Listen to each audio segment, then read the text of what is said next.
Ladies and gentlemen, good morning, good afternoon, or good evening, depending where you are joining us today.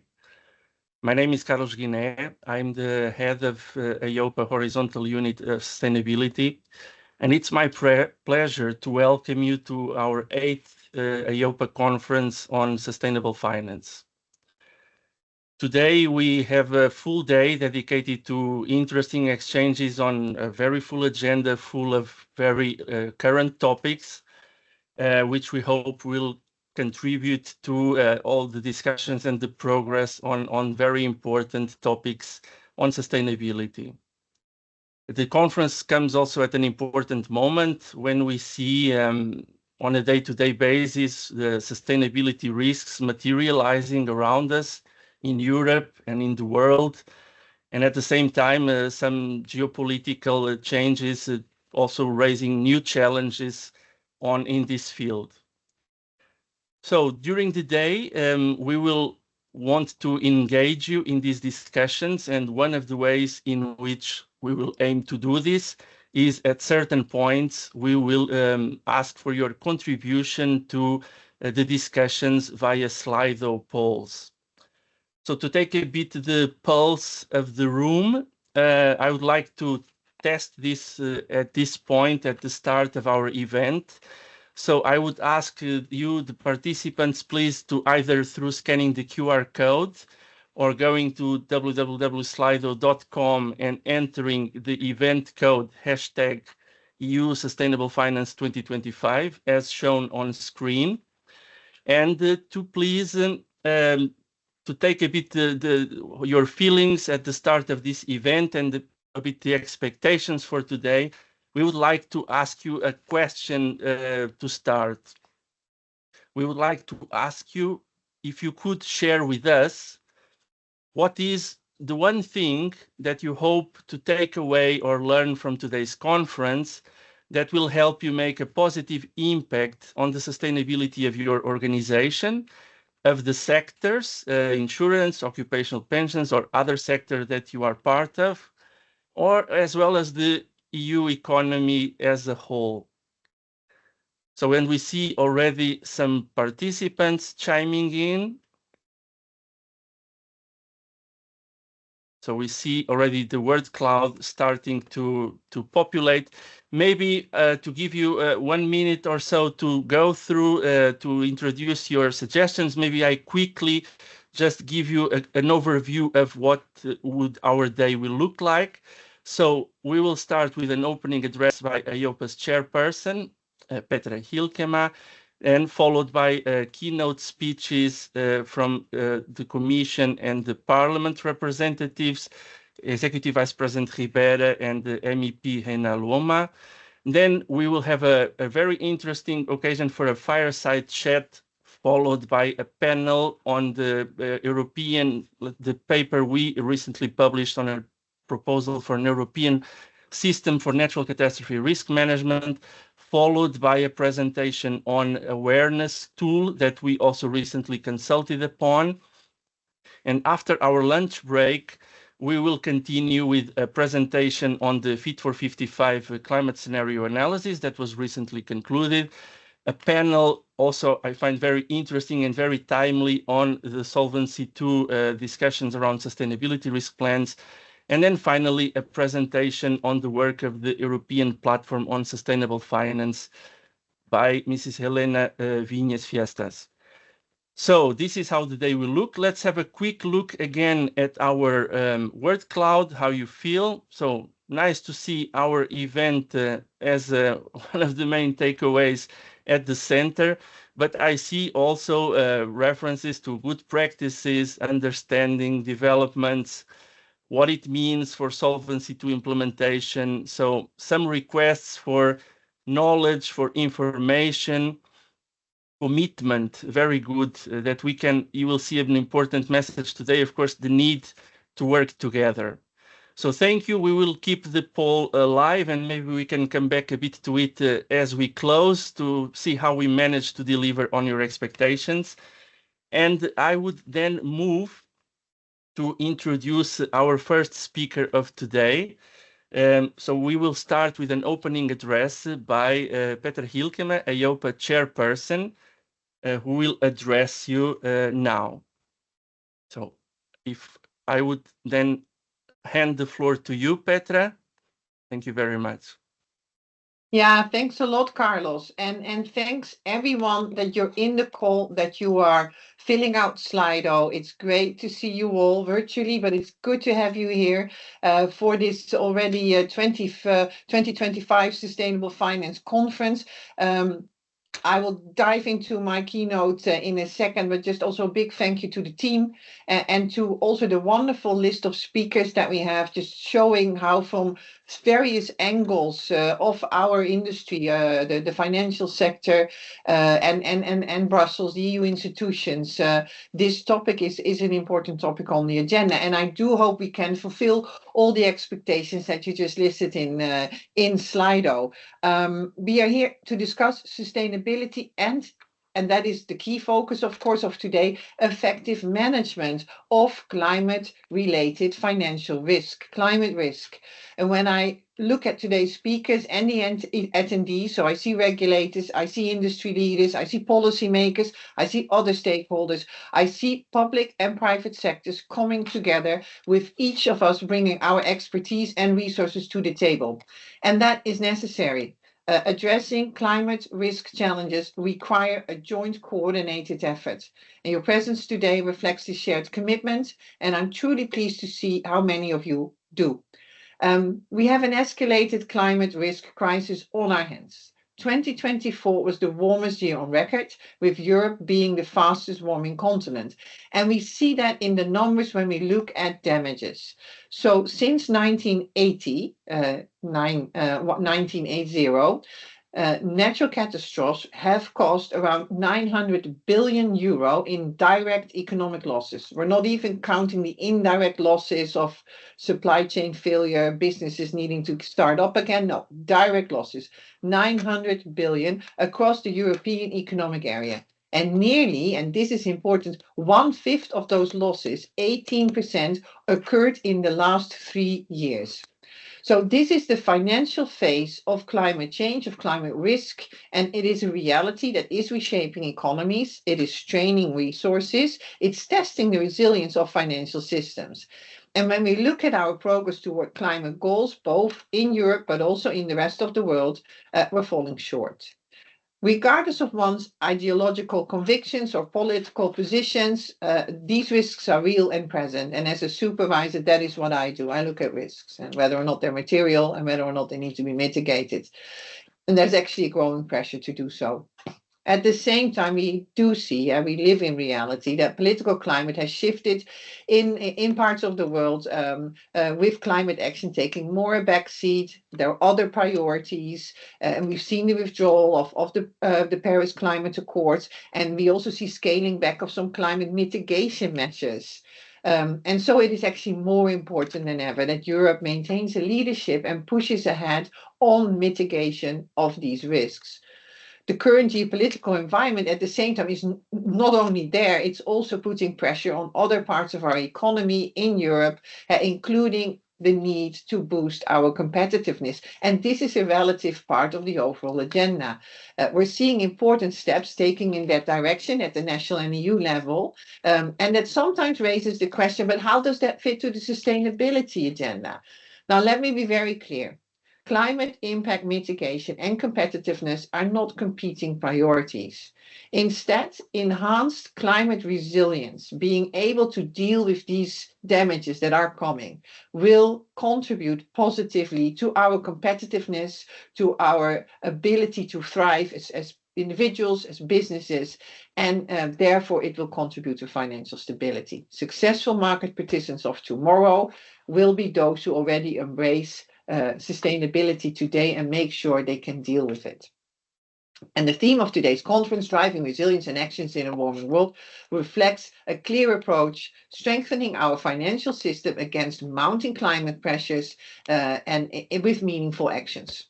Now, let me share our perspective of some of the critical issues, and I begin with natural catastrophe protection gaps, or the net cat gap for those, but we refer to the fact that there are losses from floods, from sea, from floods, from heavy rains, from rivers, from droughts, from heavy storms, from earthquakes, or from hailstorms, these risks, and not all of that is insured. And that is a gap that we need to deal with. So in view of this, Europe's businesses and houses will need to increase their resilience as well as probably their insurance cover, because that's part of overcoming the damages to withstand what we are seeing more frequent and more destructive natural catastrophes. Achieving this will not be easy, but has to be done jointly. And on the demand side, we then, as EIOPA, look at several issues. So let me take you through that, starting on the demand side. First of all, among consumers, but maybe also businesses, city councils, we see a lack of awareness of, and we see risk misperception. Europeans simply underestimate the exposure they have to natural catastrophe risks and the potential financial impact that may follow because of it. So achieving a behavioral change on the part of citizens depends on greater awareness. What we need to do is need to do more education on what risks are out there. We need to inform on how you can actually make sure the risks are less by mitigating, adaptation. And we also need to incentivize consumers to contribute jointly to do this. And one way to do this, and here insurers have a role, is impact underwriting. It is saying, I can insure you, but I need you to make some changes. Very common in insurance, and I always compare it as a Dutch person to if I want to insure my bicycle, and if I want to get damages paid if the bicycle is stolen, I need to prove that I locked the bicycle. You have to adapt and mitigate, and then you can also get insurance, but it can be incentivized by an insurer. Impact underwriting. Another way, of course, to raise awareness is also to inform consumers. And here we take an example of the energy label that we see in many cities, how energy efficient is your house. But what if you have a label that actually shows how much are you exposed to natural catastrophe risks? First of all, but also what then can you do about that? What measures can you take? We're consulting on this, and we've got a lot of good feedback. We will think further on how this could be done, but having an indication, a tool that is designed to raise awareness in EU can help to activate consumers to respond to a need to adapt and mitigate. Finally, on the supply side, we're also looking, and what we see is an increasing number of exclusions, so risk being excluded by insurers because they can't insure that anymore. They either lack the data or the risks are too large, or they keep it in the package, but they raise the premium, which in reality is a good thing, we say as supervisors, because insurers have to price the risk. And so if risk goes up, price goes up, but it might result in consumers no longer being able to actually afford buying that protection. And so there is a growing protection gap. Now, recognizing all this, what EIOPA did, it teamed up with the European Central Bank, with the ECB, and I'm very grateful for this cooperation, excellent cooperation of the two teams. And what we developed was a ladder approach. And this ladder reflects that we really need to do this together. And there's 5 steps on the ladder. And the first one is indeed mitigation adaptation by citizens, businesses, cities, countries, etc. What can we do to actually make sure we have less damage?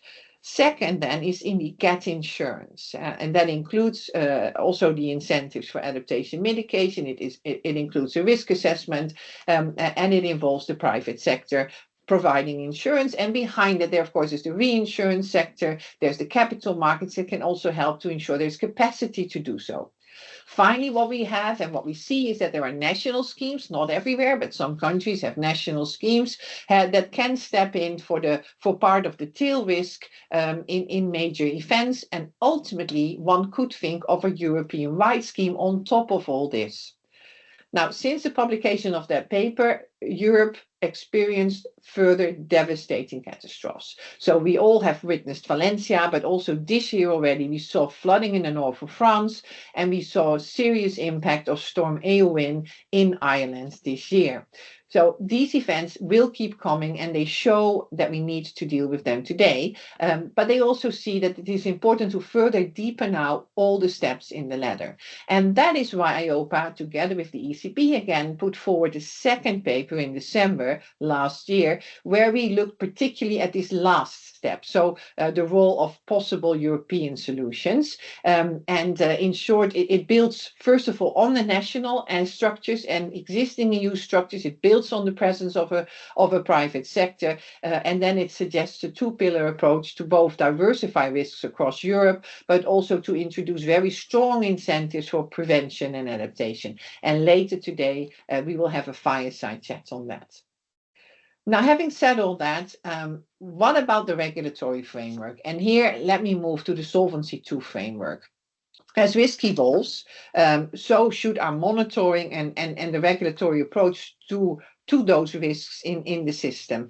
And in the context of the Solvency II review, EIOPA has issued comprehensive advice and guidance to support the sector's sustainability risk management, addressing the governance requirements, own risk and solvency assessment, as well as the prudential treatment of sustainability risk related to insurance assets and liabilities. And earlier this year, we also completed a comprehensive reassessment of the natural catastrophe risk within the Solvency II standard formula and proposed calibration adjustments for flood, for hail, for earthquake, and windstorm risk.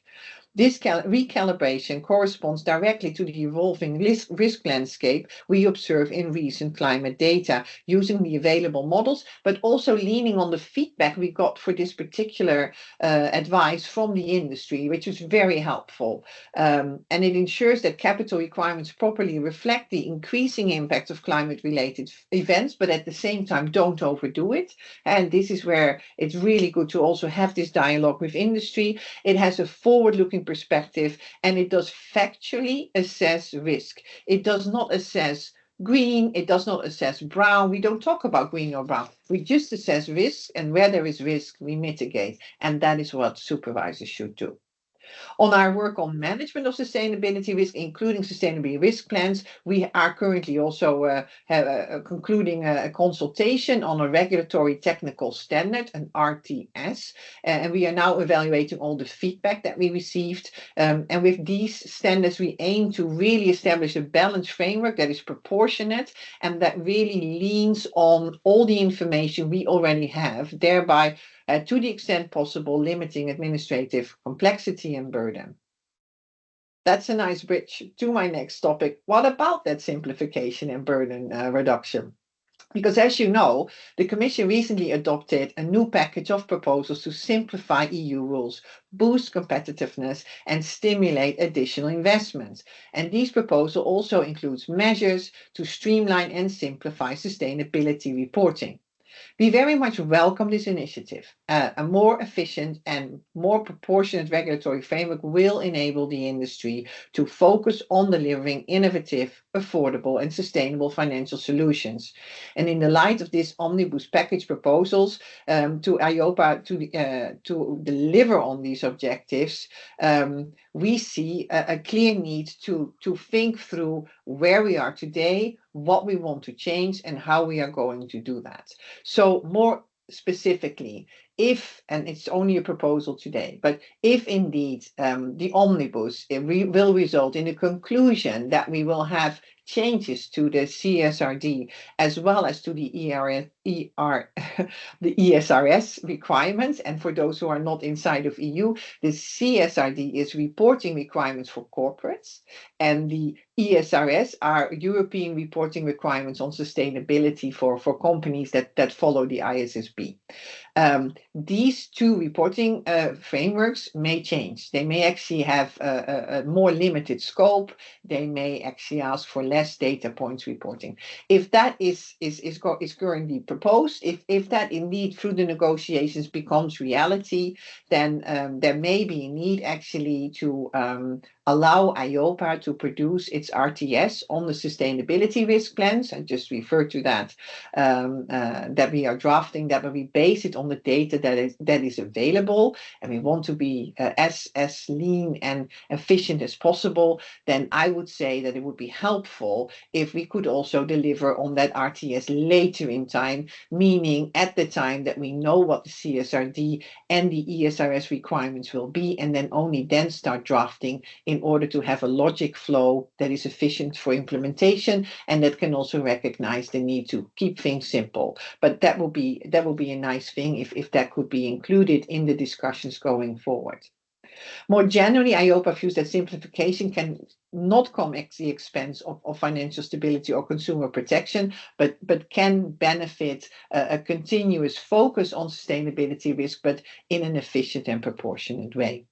Sustainability reporting is what enables us to get complete and comparable information to better understand sustainability challenges. So it provides consumers and investors and supervisors with reliable information to make informed decisions while offering transparency for market participants. And also here we will work closely with the European Commission, with our NCAs, with our industry to make sure that in the Omnibus package, we will strike the right balance between reducing burden, but at the same time, maintaining an ability to understand the risk on the basis of available data.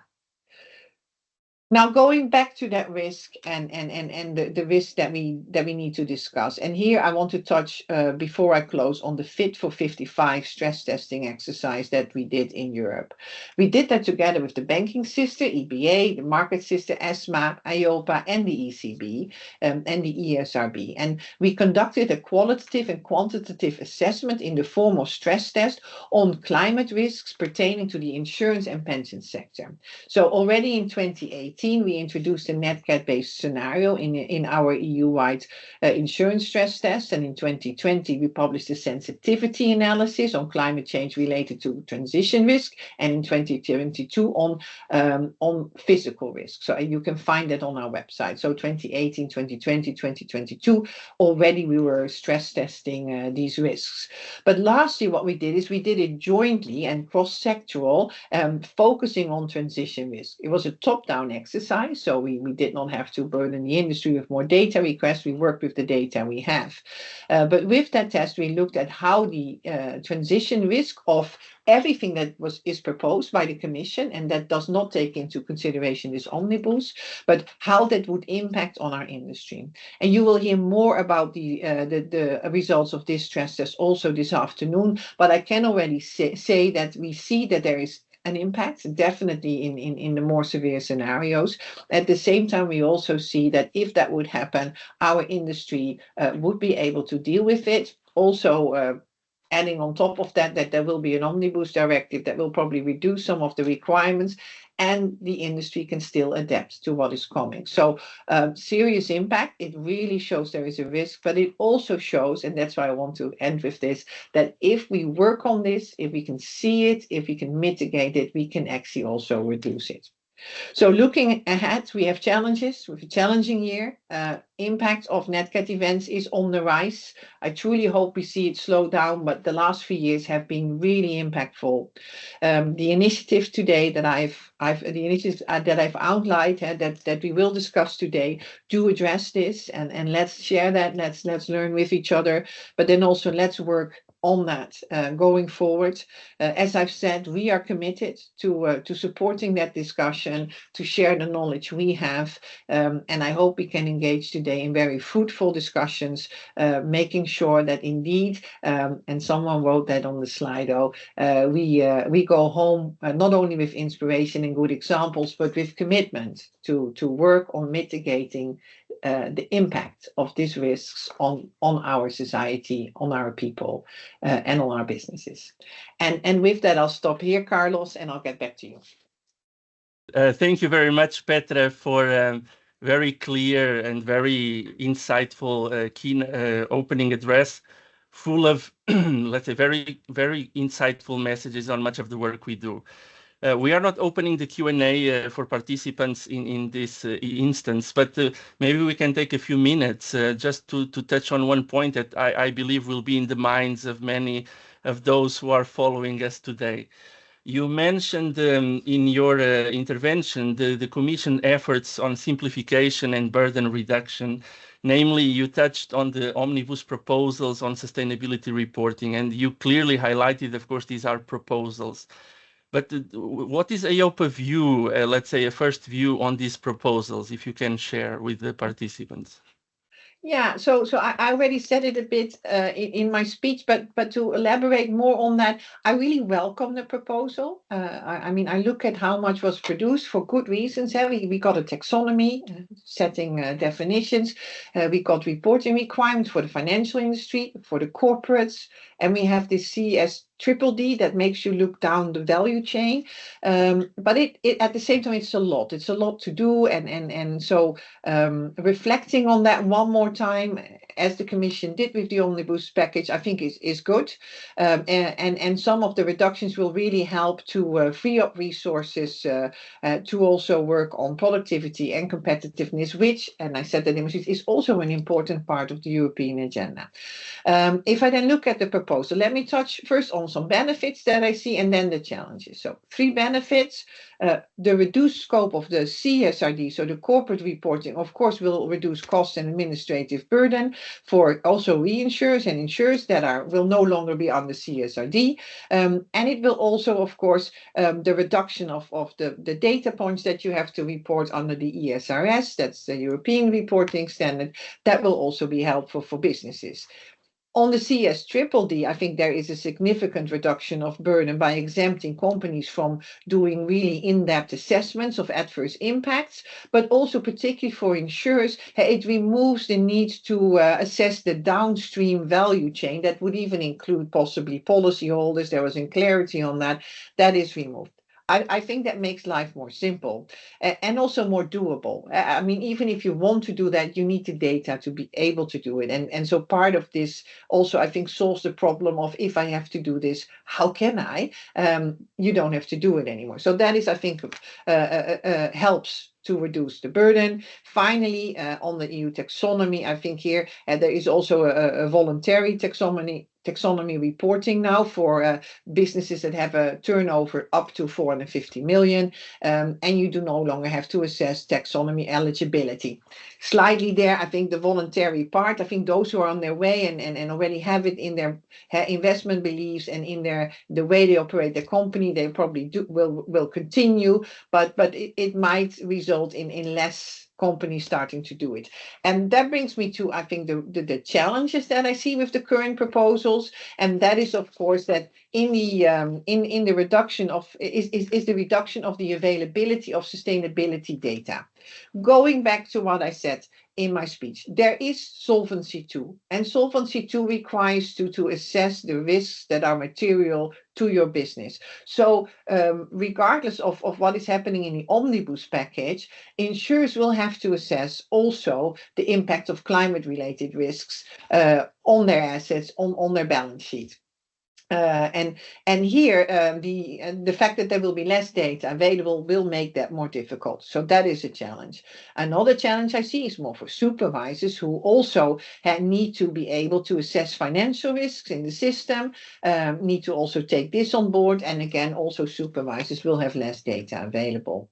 Finally, let's say it again, the omnibus package is a proposal of the Commission that now needs to be discussed with Parliament and Council before it becomes final, and therefore it may change. And that leaves us a bit in limbo in existing legislation now in place, possible new legislation coming in with changes, but we don't know exactly what. And so this uncertainty is both for supervisors, but also for industry difficult. It is my understanding that the Commission plans to propose a stop the clock to say, okay, we all stop now with implementing. We wait for the negotiations of the omnibus package. That might be a good idea. We're following this with interest. And then to come back to my request, I think it would be good to, in that stop the clock proposal, also include the RTS on sustainable risk plans, which is transition plans for the financial risk in Solvency II.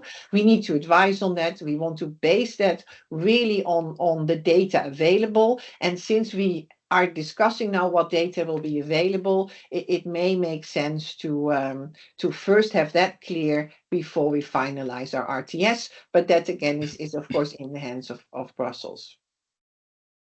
Thank you very much, Petra. Very clear.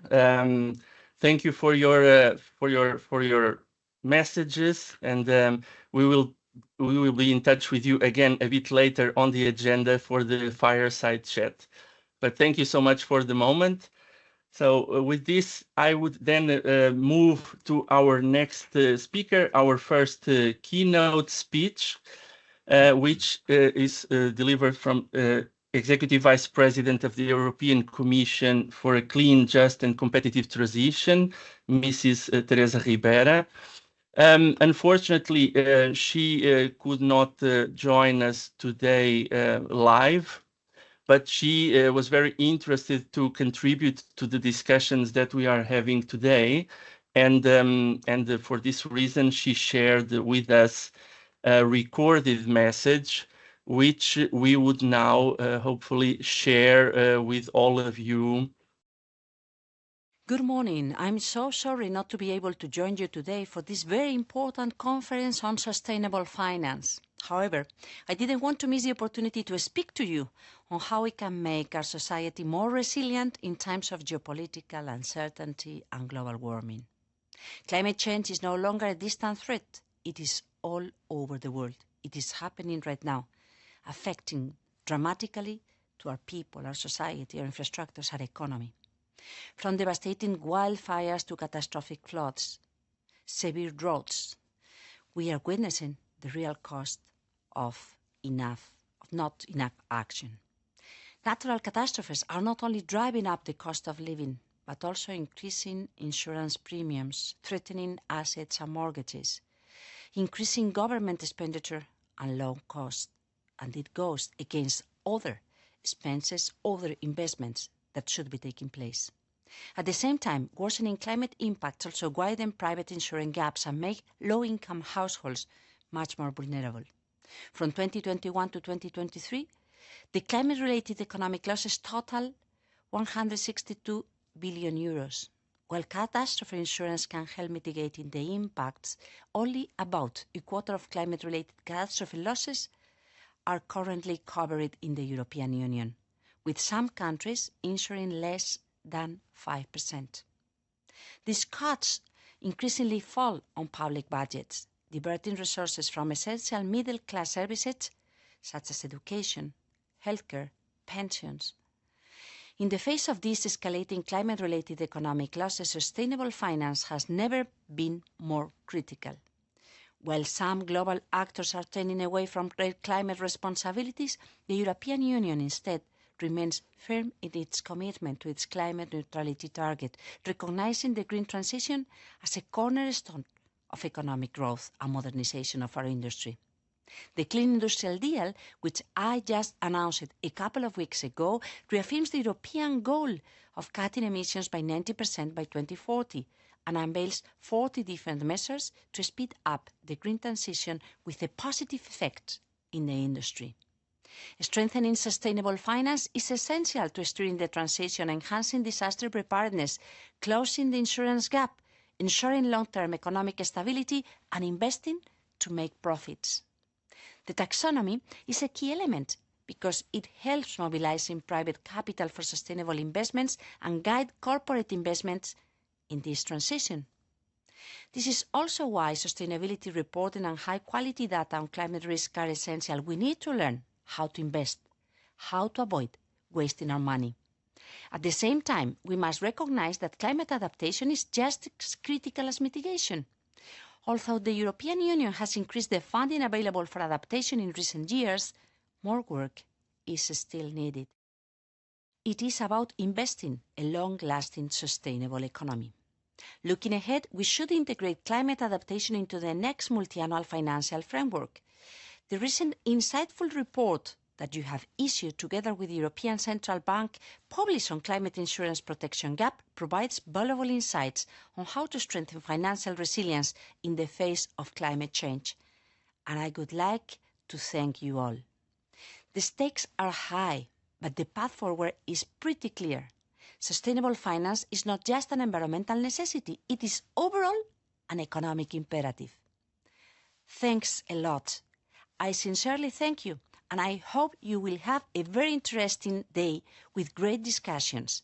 I'm willing to read your outcomes. Thank you very much.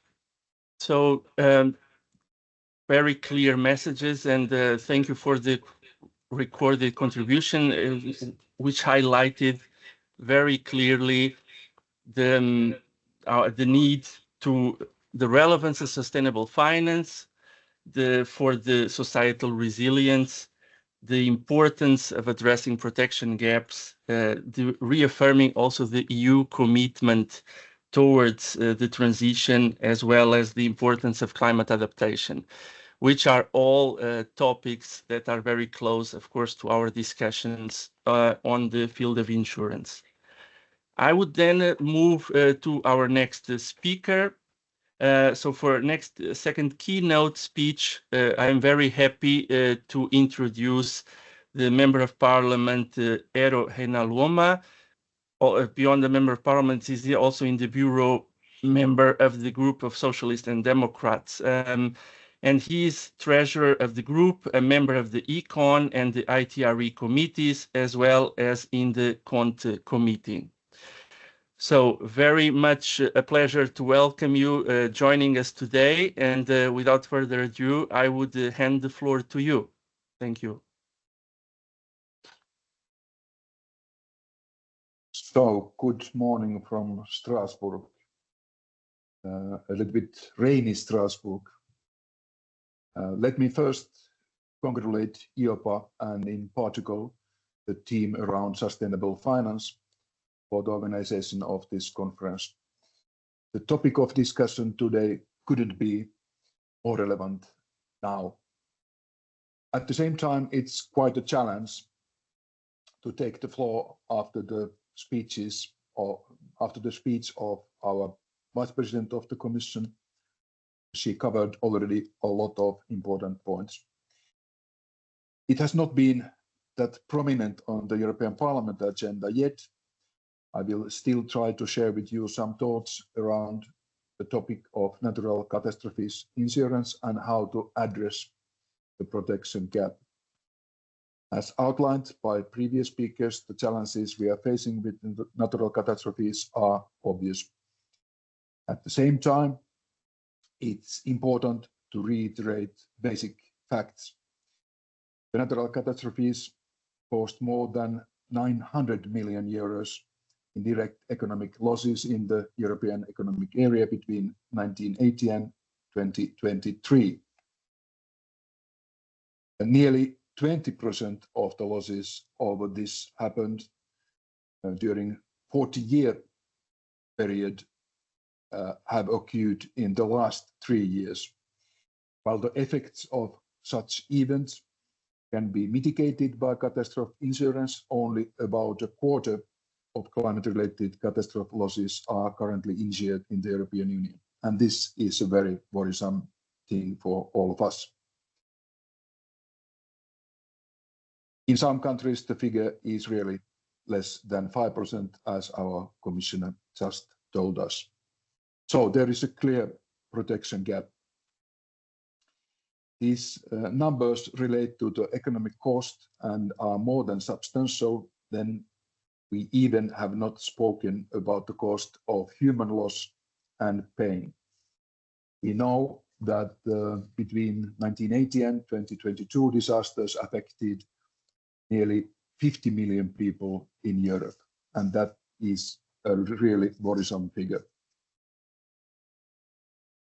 Indeed, this protection gap raises an important social issue as well, and that is the insurance affordability.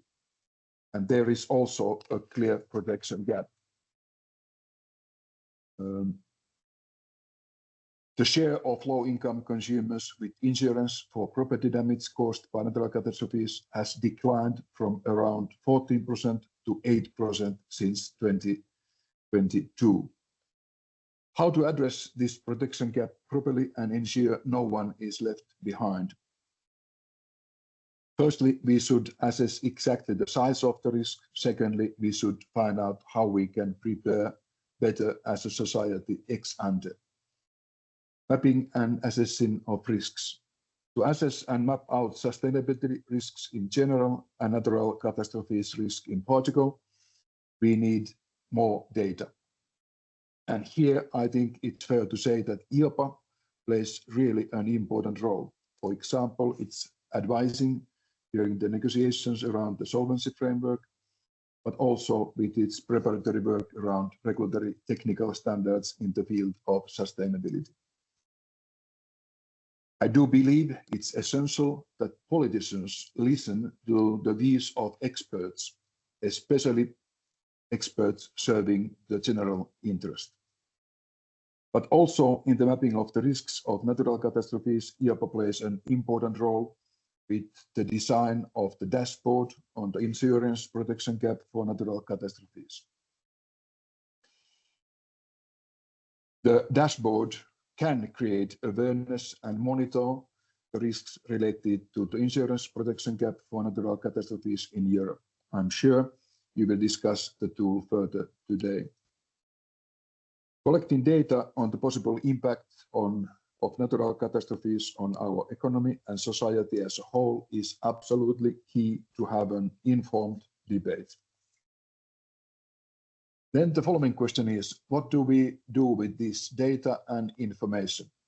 How do we make best use of it? How can we cover these risks better to ensure the protection gap which exists is reduced so that no one is left behind?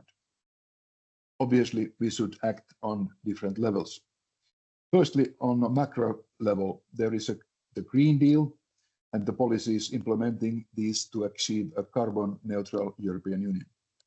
Measures adopted over the last years are a step into the right direction. In this respect, I cannot be silent about the disappointment following the publication of the omnibus package 2 weeks ago by the Commission. I do agree that some procedures could indeed be simplified, but at the same time, I'm concerned that important sustainability data could get lost, bringing the realization of the Green Deal agenda at risk. The overall economic price of this possible short-term gain of a few risks to be very, very high. So it means that in the Parliament, we must try to find, I would say, a better compromise between the Commission proposal and the old aims of the Green Deal. Secondly, implementing the Green Deal into the insurance sector meant that we adopted the review of the solvency framework with several mandates for EIOPA to elaborate regulatory technical standards in the field of sustainability. Also here, the objective is clear, ensuring that the insurance sector gets better prepared to climate change scenarios as a sector itself, as well as around the assets it is insuring. Thirdly, focusing on the natural catastrophes field itself, whilst some regions are more vulnerable than others, no one is immune to the sometimes devastating power of nature. All member states, all stakeholders are in the same boat. If the geopolitical roller coaster we have seen during last months can teach us something, that is that EU matters more when we stand together. This could also, to a certain extent, be approach on how the EU should arm itself against natural disasters and in reducing the protection gap. But also here, it starts with member states doing their homework in the first place. Of course, the European Union has solidarity funds and resources of cohesion funds could be reallocated in cases of disasters. These resources are useful and needed, however, they are too small, a post factum approach, and not exactly meant for covering these type of losses. Therefore, a different, more ex-ante approach is needed. Preparation and anticipation are indeed key, more than ever, and this concerns all levels, but be it public or private. Now, the new important words for our strategy in the European Union are the concepts of preparedness and resilience. And it starts best on local level, where everyone should take real responsibilities. We all have seen the interesting ECB EIOPA paper towards a European system for natural catastrophe risk management. I believe the paper contains a lot of valuable food for thought.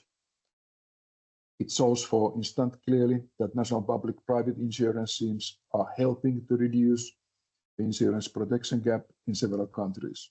It examines how these schemes make use of private and public funds to do so. I believe here member states can learn a lot from each other. Following that and looking for more diversification benefits and building on existing national and EU structures, the paper proposes a possible EU-level solution composed of two complementary pillars. An EU public-private reinsurance scheme to increase the insurance coverage for natural catastrophe risk. An EU fund for public disaster financing to reinforce public disaster risk management in member states. Financed by contributions from member states, this fund would help rebuild public infrastructure following natural disasters, subject to member states having implemented agreed risk mitigation measures prior to the event to minimize moral hazard problem. These ideas are really worth further assessing. However, translating some of them politically could be really challenging. Solidarity is a key thing. However, solidarity is only lasting if every level does first its homework in a responsible way. So once again, here my eyes are looked at the member states. For example, from the EIOPA dashboard data, it becomes clear that some countries who have the highest total current insurance protection gap score for natural catastrophes have also a very low insurance penetrations, in particular for earthquakes. I therefore fully agree that the European Union could have an added value here, in the first place in bringing together the relevant data and developing the right tools for future forecasting. However, the important footwork needs to be done on the member states level first. Indeed, looking at the European economic area, the share of insured losses tends to be higher in countries where there are not national schemes. The average share across countries with the national scheme is around 47%, while it is below 18% for those without a national scheme. Currently, 8 EEA member states have established a national scheme, so here is clearly room for improvement. And yes, insurance is absolutely key to tackle the protection gap, but it cannot be substitute for policy. In particular, insurance cannot be palliated for inadequate climate adaptation, spatial planning, and rebuilding conventions. To conclude, natural catastrophes are a catastrophe for nature, but often also for the people. The protection gap is there and grows. To reduce the economic impact and to ensure no one is left behind, more ex-ante coordination efforts are needed between all the relevant levels, public and private. As always, prevention is much better than cure. Whilst this ex-ante exercise should start in the first place on the local and regional and national level, the European Union has undoubtedly an added value here, as the dashboard developed by EIOPA clearly demonstrates. Gathering more data will indeed help us to be better armed in the future. Events as today are important moments to share expertise in this respect. I really wish you a fruitful and constructive conference. Thank you very much, Mr. Heinäluoma, for your sharing your views, and very happy to hear your interest, your focus, also hopefully from the Parliament on the topic of protection gaps. And also thank you for highlighting, of course, all the work that you see coming from EIOPA. This is definitely has been also a strategic priority for us over the last few years. And I think you also see that we come with a technical analysis, a risk-based analysis, hoping to contribute then, of course, also to the other layers of the necessary discussion. So thank you very much for joining us. And I think your intervention really introduced a good bridge to what is coming next, which is our fireside chat.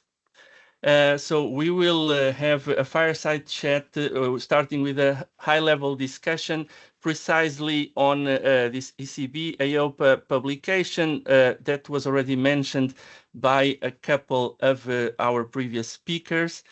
And to moderate this interesting moment in our event, I'm happy to bring on stage my colleague Pamela Schuurmans, who is a principal expert on risk and financial stability at EIOPA's Risk and Financial Stability Department. So Pamela will guide us through the fireside. So welcome, Pamela, and the floor is yours. Thank you, Carlos. Good morning, everyone. And I'm very happy to introduce this fireside chat. And as many of the previous speakers have already hinted at, in 2023, EIOPA and the ECB published a first joint paper addressing the issue of insurance protection gaps for natural catastrophes. And since then, we've continued together in a joint analysis to highlight the need for complementary actions to actually address this issue in a public-private manner. And as a result, in December last year, we've published a second paper, which contributes further to identifying potential approaches to increasingly address this societal problem of losses that are caused by natural catastrophes across the globe, but in particular in this paper in Europe. So it's a great pleasure to welcome on stage Mrs. Petra Hielkema, the chair of EIOPA, and Mr. Luis de Guindos, the ECB Vice President, to share their views on this joint initiative by EIOPA and the ECB in this 20-minute fireside chat. Welcome, Mr. de Guindos. Welcome, Mrs. Hielkema. As a first question, we've prepared a few questions to set the scene on this joint initiative. And Madam Chair, why is this topic of insurance protection gaps on the agenda of EIOPA? It has been for quite a while now. And how is the situation evolving? What do you see happening? What are the key risks in Europe? And what is the role of all involved persons and entities, as you mentioned in the letter of intervention earlier? Yeah, thank you, Pamela. Great to be here. Good to see the Vice President as well. And just to say again, I really appreciate how our teams are able to work together on this important topic, because we come from different angles, but I think we target the same problem. Where do we come from? Also realizing some people may not have been in the call when I did my opening speech, so repeating maybe for some numbers, but there is the number 900 billion euro. That is really a lot. That were the losses since 1980 on the economy, and those were direct losses. So again, we've not yet included indirect losses from value chains, supply chains not functioning, or businesses needing to recover before they can get started again, and people needing to deal with damages. If you look at recent numbers, if you look at the zeros, average losses per year in EU were around 15 billion. If you look at the tens, they went up to 17.8, 18 billion. The last 3 years, over 40. So we really see an increase of losses, damages in EU, and not everything of that is insured. On the contrary, very little of that is insured. On average, historically 25%, but with big differences between countries. Some quite well, others really below 5%. So what do we see also? We see that with the increase of risks, reinsurers are increasing their prices. They need to price risks. Risks are up. But that has an impact also on primary insurance. And so the last 10 years, we see a steady increase of prices. On the demand side, we also see that the uptake, also because of the cost of living crisis, has not kept up pace with the risks that are out there. So lack of insuring it can slow down economic recovery, can increase exposures for banks that also have given mortgages, possibly to property that might be damaged. It could also weaken the fiscal position of governments because people count on the governments to step in and support them when they are in need. And I think that is for good reason, but that gets more difficult when we go forward. So then moving to our papers and the proposal that we put out there for as policy options to feed the discussion is this idea of a ladder with everyone having to take steps to deal with these damages. And maybe to repeat for those who were there early, but the first step is people themselves adapt, mitigate, protect your house, protect your property. City councils think where you license, where should we build, building codes, etc. Step one. Step two, insurance. Insurers can assess the risk, can provide insurance, can provide advice, can even incentivize adaptation. Then third step, reinsurance, capital markets, creating the capacity to actually be able to deal with these losses.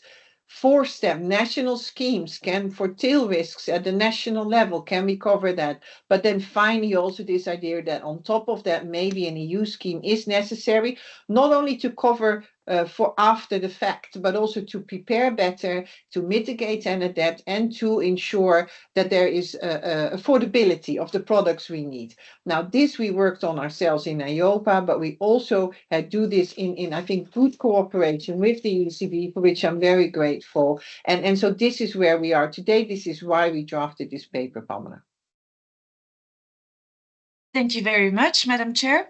Turning to Mr. Vice President, you know better than us maybe that the world is moving very fast, and there are very important economic developments and also financial developments for Europe, especially last week, where also the ECB held its Governing Council meeting. So could you share with us some insights on how you see the current economic outlook and the challenges ahead, which of course will paint a picture on any initiatives on natural catastrophes in the future? Thank you very much.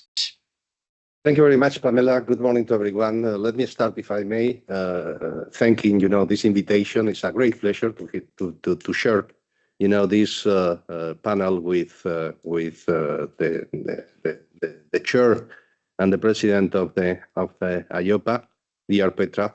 It's really a pleasure to see you on a screen.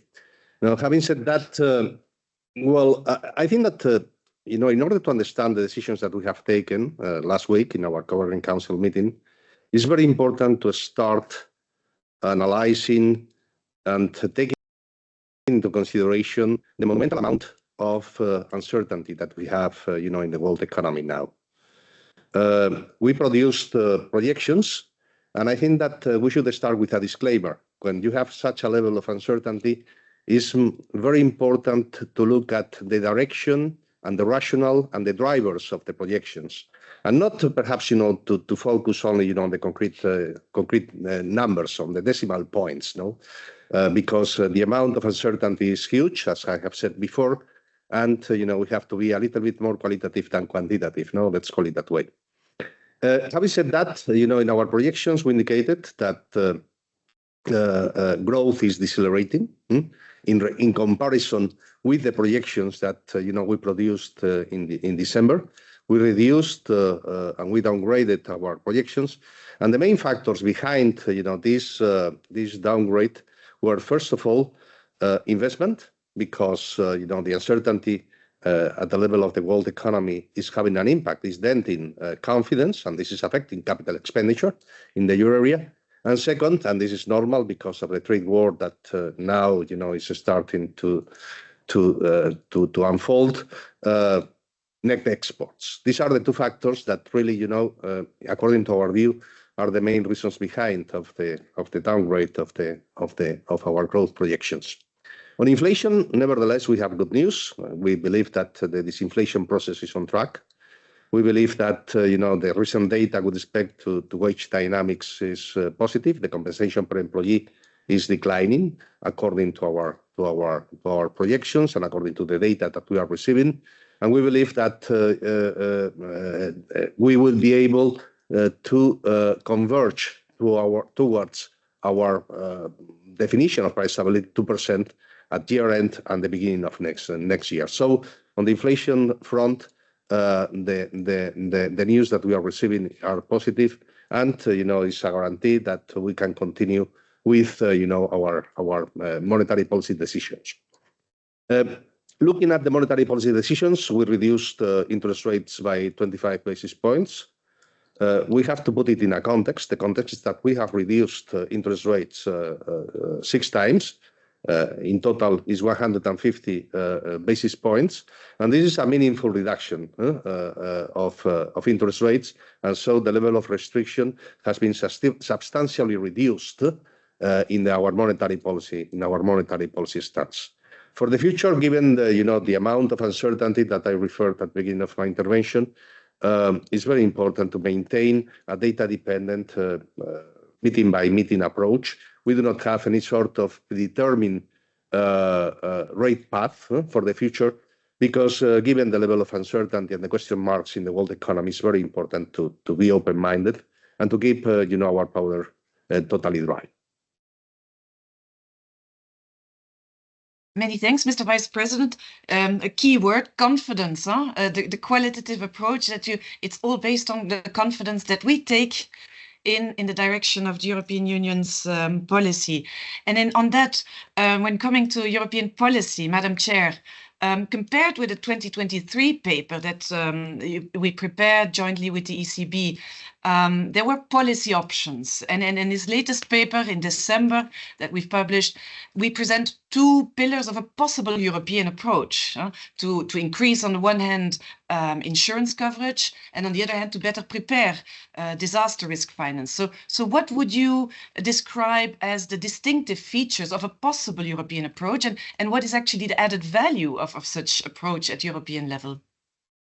Yeah, good question. Why did we move on with a second paper? And first of all, like the first paper, the paper is to inform a discussion, a dialogue. We have expertise, so does the team of the Vice President, and together ECB and EIOPA work on this because we got a lot of questions. So the first paper worked, people started to think, but one of the questions was how would that work then at an EU level? Again, EU step, the final step of the letter really comes on top of everything that we already have. So that is also essential. But then back to the why. So it's been said by several speakers, having better cover for losses would help to actually adapt and mitigate less losses, but would also make sure a faster recovery from disasters helps the economy, less burden on fiscal budget, less help needed from government, and reduced costs because of better risk management. So there's an economic rationale behind that.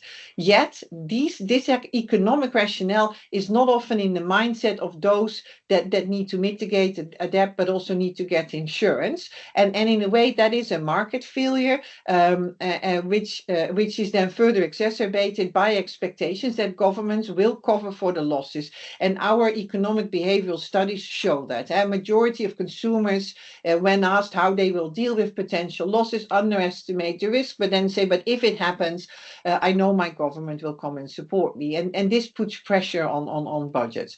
So what we did was we actually first looked at national solutions, because there are schemes out there where already there is public-private partnership proposals that are in place and actually sometimes also need to work. And the recent example was, of course, Valencia, where the Spanish scheme had to come into action. We analyzed those 12 schemes, we learned from that, and then we asked ourselves, what can we learn from that, but also what could you do if you want to lift that to an EU level, because at EU level you could even diversify more. It's a broader market. And what we saw is that the average share of insurance losses, of insured losses across countries, if there is a national scheme, is around 47%. So almost 50% is covered. Whereas if there is no scheme, on average, 18% is covered. So we really see a benefit of I think maybe also mindset of getting cover in those parts where there is already a national scheme. So there is a benefit to it. What we also see is that it very much was helping to assess features on how to deal with a scheme, which we then now share in our report, how to deal with moral hazard, how to deal with risk diversification. What then do we do in the paper? We take 2 steps. The first step very much is activating the private sector to act, but to also help to ensure affordability. What I said earlier, it is essential that insurers price the risk, because that's what they need to do. A higher price is a reflection of more risk. That's the reality. But it can result in becoming unaffordable. So what if through reinsurance we can actually make sure that policies remain affordable and therefore incentivize better uptake, resulting in a better cover in EU? That is the first question. We propose private pools across the EU as food for thought, and I can tell you already several insurers tell me they are thinking about it, they want to talk with us about it.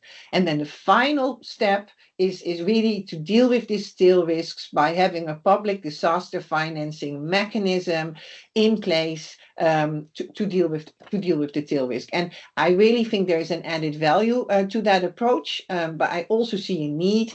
Simple example, what we saw with the floods of Boers in Middle and Eastern Europe last year, there was a lot of losses, there was a lot of need. EU already stepped in, they already did that, but they allocated 18 billion euro, but they did that from an EU cohesion fund. So I think what we say is you are already contributing either at national level or at European level, but what if we start to organize that better ex ante, making also more use of what is possible within the markets, and thereby mitigating also not only the risk, but also the costs in the end of those risks manifesting themselves. I'll stop there. Thank you very much, Madam Chair. Mr. Vice President, as we've heard, the benefits of national schemes or a potential European approach, in the current context, we see Europe is actually increasing expenditure in security and defense, very much needed. It reflects the current exceptional times. So we see European fiscal policy potentially being redirected. So what does it mean for investments in sustainability, and how do you see this also impacting on national or European efforts to actually invest in adaptation to climate risk? So how is this playing out in the future? Thank you. Well, thank you very much for a very good question. First of all, I have to say that Europe is at a crossroads. This is a very concrete moment of time. The geopolitical situation, has given rise to a demand from the European Commission in order to increase defense expenditure. That, from a personal standpoint, I can understand perfectly, the rationale behind, that demand. As you know, they try to increase defense expenditure by 1.5% of GDP. In comparison with the situation, with the expenditure that in defense and security that we have now. The impact of this fiscal stimulus is something that we will have to analyze and to be a little bit more concrete when we have the details about the plan. There are some question marks that I suppose will be addressed in the near future about the amount, the concrete amount of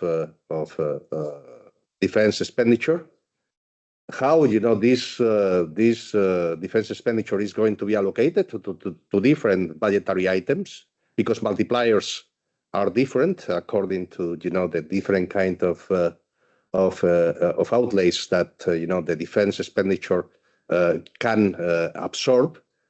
And it's very important as well to know if a part of these fiscal stimuli implemented by the national authorities is going to be filtered overseas. And finally, how it's going to be financed. There are different alternatives, as you know. You can increase taxes, you can reduce other kind of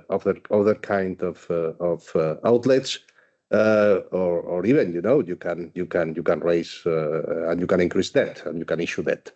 So these are the elements that we will have to consider. Now, as I have said before, there are some question marks. The European Commission has decided that part will be financed through the issuance of common debt, 150 billion, that will be delivered as loans to the national authorities, to the countries.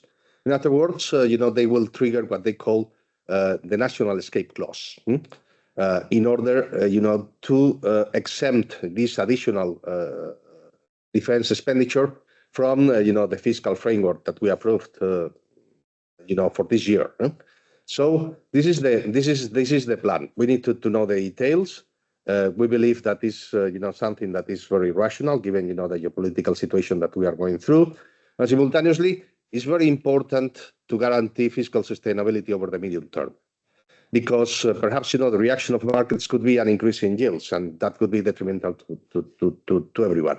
And I hope that, with this new priority, defense expenditure, and I think that the Commission has been crystal clear in that respect. The priorities of, the green finance and the digitalization of the economy will not be dented in the future, and that will continue, being important priorities and objectives for the European Union. Thank you very much, Mr. Vice President. And as we've heard this morning, also Executive Vice President Ribera reminded us that sustainable finance is an economic imperative. And also Member of Parliament Heinaluma says that we have to prepare better ex ante as a society. So that's maybe where we can still continue with our initiatives to make sure that actually capital is used more efficiently without adding burden. And that's, I think, our key approach. But then to conclude, two final questions. First to you, Madam Chair. It's the same question to both of you. So how do you see the measure of success of our joint initiative? Will there be a third paper, or will there be real action in the coming years to actually build on the European momentum to address these natural catastrophe gaps? So, thank you. Yeah, so what's coming next? And I think, and thank you so much, Mr. Vice President. I think it's really helpful to hear the paradigm we're in. But in this context, I think it's even more important that possible costs to governments, to city councils, are reduced to the extent possible, because we need to spend our resources on something else. We need to be resilient. We need to defend ourselves. And so the idea that if there are losses, we will get help financially, I don't think that is the route to continue on because the frequency and the intensity of events is too much. So continuing to think about this is essential. What will come next? First of all, we've shared this document, this report with several commissioners who really have this in their mission statements. They responded positively. They're interested. There are really initiatives with DG Climate where we look at the resilience of property in the EU, and I think that is a good next step. How resilient are we? Adaptation, mitigation, reducing financial impact, and I expect that work to continue. I know that the market is looking into this idea of reinsurance schemes. That is what they do. There is a risk out there, so we will continue our dialogue there as well. And finally, we also, and there will be a good conference on this as well from the ESM, but also ESM is looking into this. I think the goal in the end is that we recognize that the risk is up, that we therefore prepare ex ante more so that we can actually absorb that by good preparation, by efficient organization. And that is what we need to continue to do. So next report, let's see, reports are just reports, but let's also focus on these actions that we see in Europe, the initiative of DG Climate, in the industry that is talking and thinking, but also at the national level. And in March, in my board, we actually have a dedicated session where we will talk about the fourth step on the ladder. So examples of what you can do nationally to mitigate the financial impact of this risk that is going up. Mr. Vice President, please. Well, first of all, let me stress that we appreciate very much the cooperation with EIOPA. I think that it has been very fruitful, and I am sure that we will continue cooperating in the future, because the insurance gap is not only, a problem for insurers, it's as well a problem for the banking system, and and for financial stability for the whole capital markets and the financial markets in Europe. And in that regard, let me say that the lower the insurance gap, the more solvent the banks are going to be, because it's obvious that will minimize the potential threats to the solvency of the European banks. I think that in the case of the insurance gap, if you allow me to say, there is a market failure. It's clear that the public powers have to intervene. I think that we are analyzing different alternatives. There are different national schemes. For instance, I come from Spain and I know how the Consorcio de Compensación de Seguros works. And for instance, the functioning of the consortio related to the problems in Valencia because of the recent storms. No, I think that there are different alternatives, but I think that the first mission, and I think that this has been the first objective of our common action between EIOPA and the ECB, is to create awareness about this problem, and awareness to the legislators, because at the end of the day, it has to be the Commission, it has to be the Parliament, it has to be the Council, and I think that in that respect, our papers are quite clear. In other words, we will deliver, we will continue delivering advice to the legislators about the different alternatives, and it will be a political choice. But I think that eventually, because there is a market failure, political powers will have to intervene and to regulate and to try to bridge this insurance gap that now is present in our marketplace.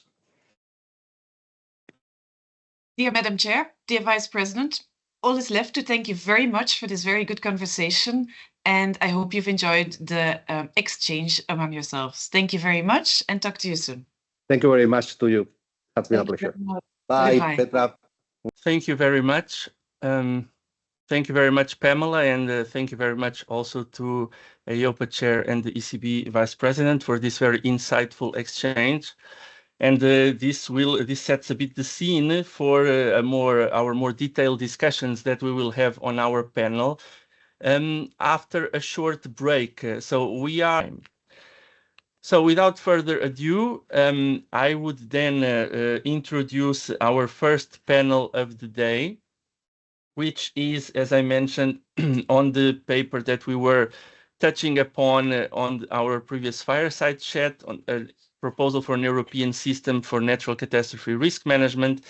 And to moderate the panel, I'm happy to introduce Dimitris Zafiris, who is head of Risk and Financial Stability Department at EIOPA, and in his job, he is responsible for EIOPA's activities in the areas of financial stability, crisis management, studies, and statistics.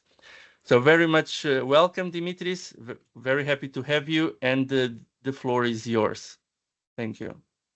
Thanks, Carlos. Happy to be here. Interesting topics, and I think a very interesting panel, I hope, for our participants today. Let me start by perhaps setting the scene, setting the background. Our chair and the vice president of the ECB have very nicely set up the background for us. Let me highlight a few key points as I took note of. The insurance protection gap is expected to widen due to increasing severity and frequency of nat cat events, with the source of this, of course, being climate change. In addition to the impact on individuals and the society, this gap has implications for the macroeconomy and financial stability, which called for this joint EIOPA and ECB papers on the topic. Causes of protection gap stem both from supply and demand factors. On the supply side, we do have the observed, let's say, increased losses, increased damages perhaps, and increased claims from Nat Cat events. On the demand side, perhaps we have sometimes the lack of awareness when it comes to Nat Cat events and climate change, but also the increased cost, the disposable income of households, and putting all this, of course, in the current inflationary environment. For this reason, the second EIOPA ECB joint paper proposes a potential for public and private sector cooperation, as well as possible European approach to the topic. Now, why do we do that?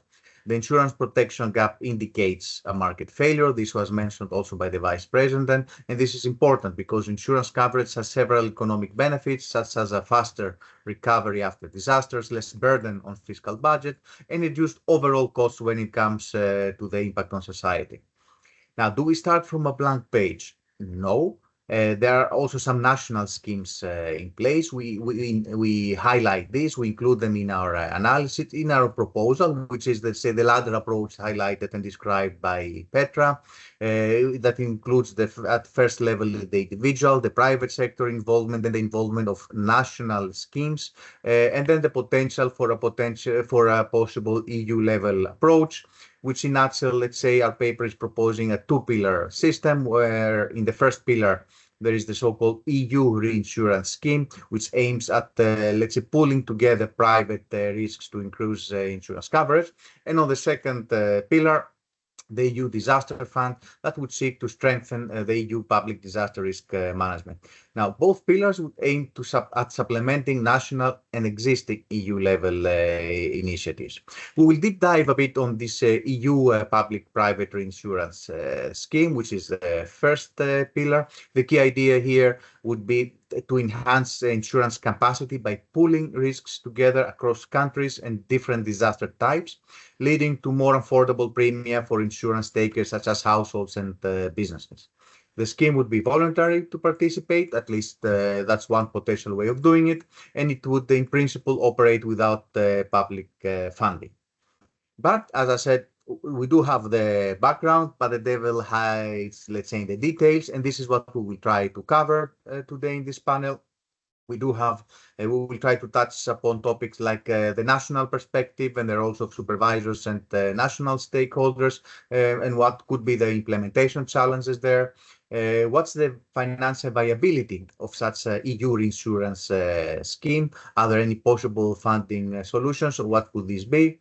When it comes to these coordinated efforts between the private and public sector, the relevance of the PPIP-based structures, and of course the relevance of insurance, EU solutions for improving resilience for Nat Cat. For these topics, we have the right people with us today in this panel, and I will begin now by introducing each one of my panelists, starting with Seana Cunningham from the Central Bank of Ireland.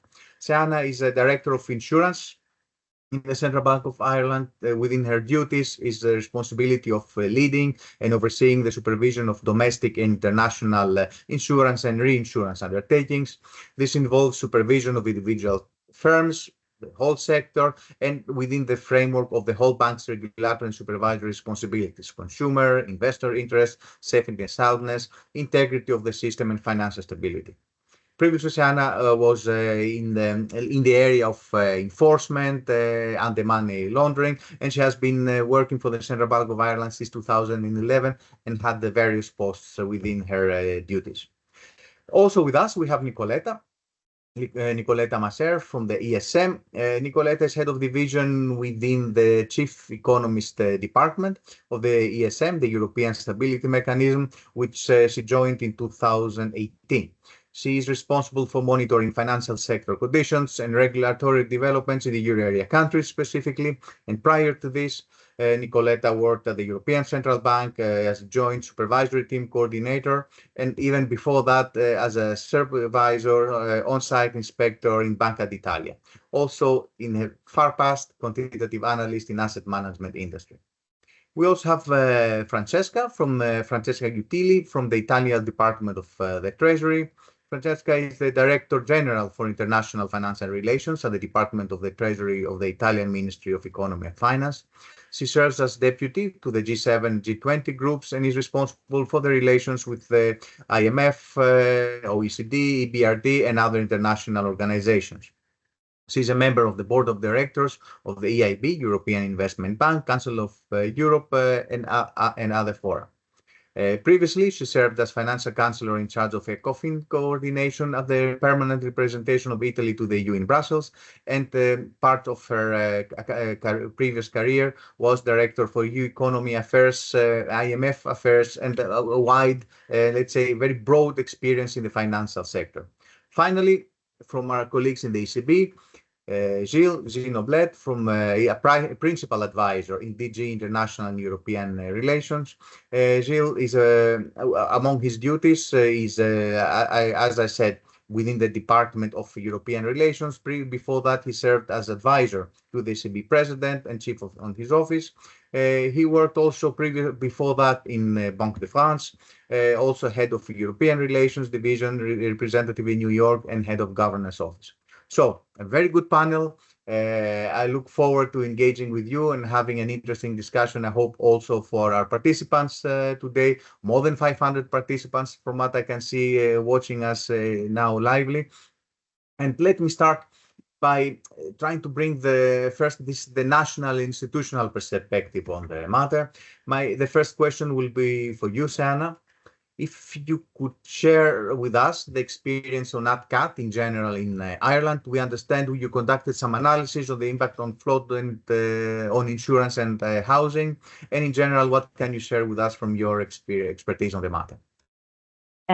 Thank you, Dimitris. Thank you for the question and indeed for the invitation to come today. It's been fascinating so far. So I'm delighted, I suppose, to be able to speak to the national perspective on what's a very important topic.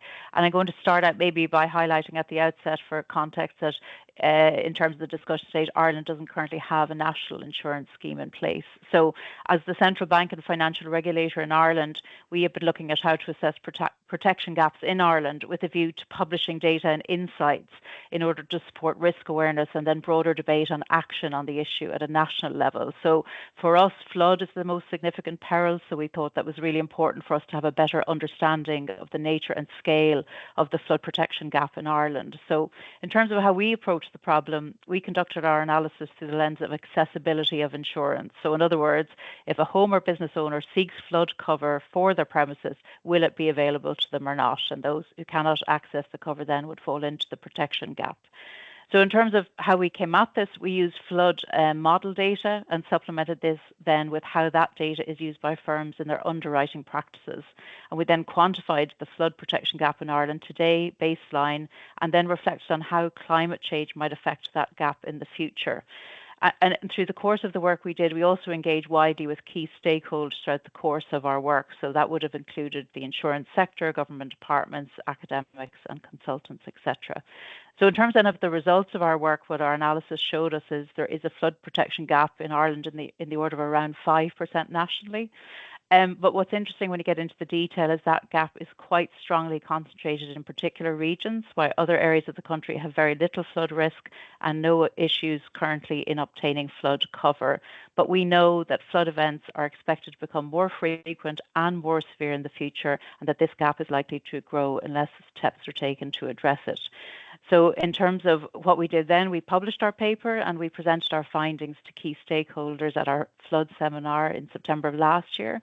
And certainly what we found is that has supported greater awareness and insight into the risks and allowed more informed discussions across the public and private sector on potential mitigants and actions. So that was the work we've undertaken to date, which we have certainly found enormously valuable in bringing the discussion forward. Thank you so much also for bringing, let's say, the topic of when you discuss averages, like this 25%, it's just an average, and they actually may have some extreme values in specific areas, as you mentioned. But let me now turn to Yuzil. This is our second paper, a second, let's say, joint work, and let's not underestimate the work it takes for two European institutions to come together, work on a specific topic, and make a joint publication. And I'm going to pose to you a question that we receive as a EIOPA. I'm sure you receive it as well. What's the angle of interest for ECB to be engaged in the area of NatCat, and what prompted you to work on this topic? Thank you, Dimitris, and again, thank you for inviting me to this panel, which promised to be quite interesting. The relevance for the central bank is manifold, and also because, as you mentioned, as we know in Europe, probably only a quarter of losses are covered, and even in some countries, less than 5%. So there is a really urgency to tackle this issue. And from a central bank perspective, I think we see this kind of natural disaster in three dimensions: the macroeconomic implication, the implication for financial stability, and also the implication for fiscal policy and budget, of course.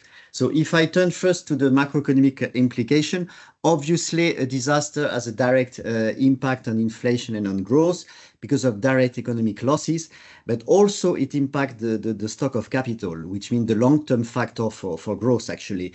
It also impacts the labor market in two aspects: the conjunctural impact on labor market, but also a more structural impact, like relocation of specific jobs of industries. And this factor, depletion of capital or structural changes in the labor market, they affect labor productivity and total factor productivity, which means the long-term growth of a country, of a region. So that's why that's something we cannot neglect. For the central bank itself, our job, as you know, is to target inflation. And faced with natural disaster, we have a lot of questions to answer in order to assess the impact and the optimal policy response by the central bank. Also, because you can have price swings which are different across regions, so inflation divergence, which make the conduct of a single monetary policy quite difficult.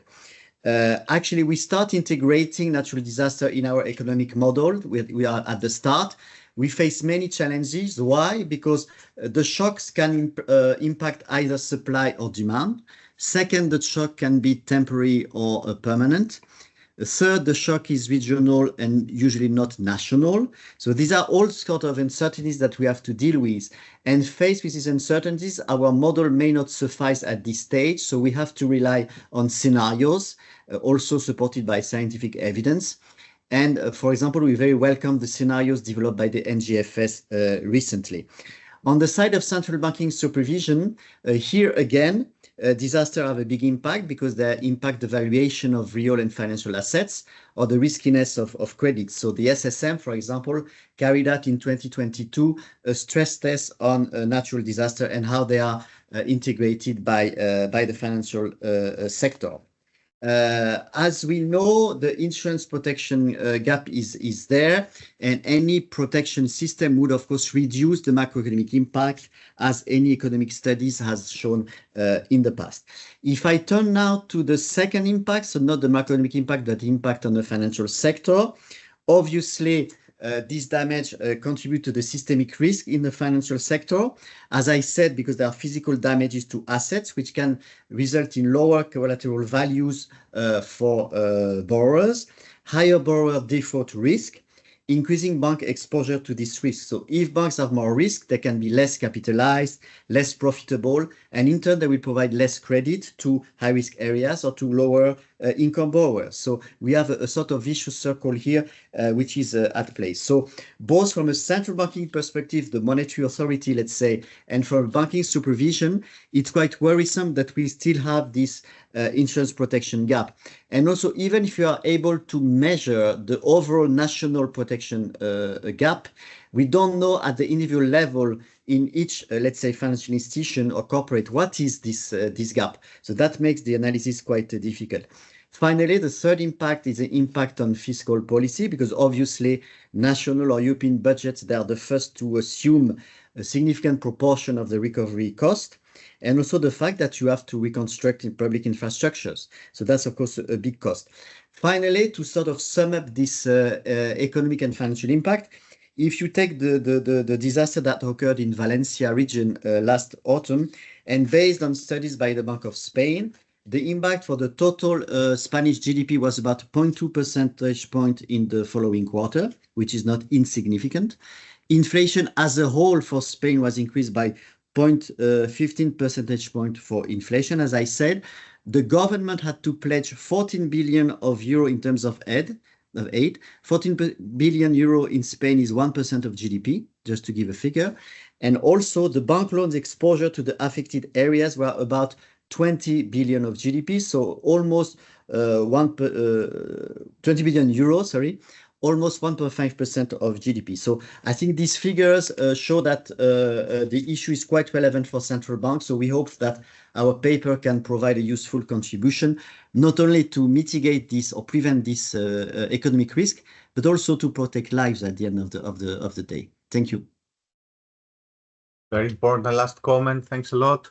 Nicoletta, to you with a not very different question, meaning I know that also ESM is started recently work on the topic. We are also in contact to see areas of how we can work together. Similarly, what prompted the European Stability Mechanism to turn its focus also on the insurance protection gap and climate change?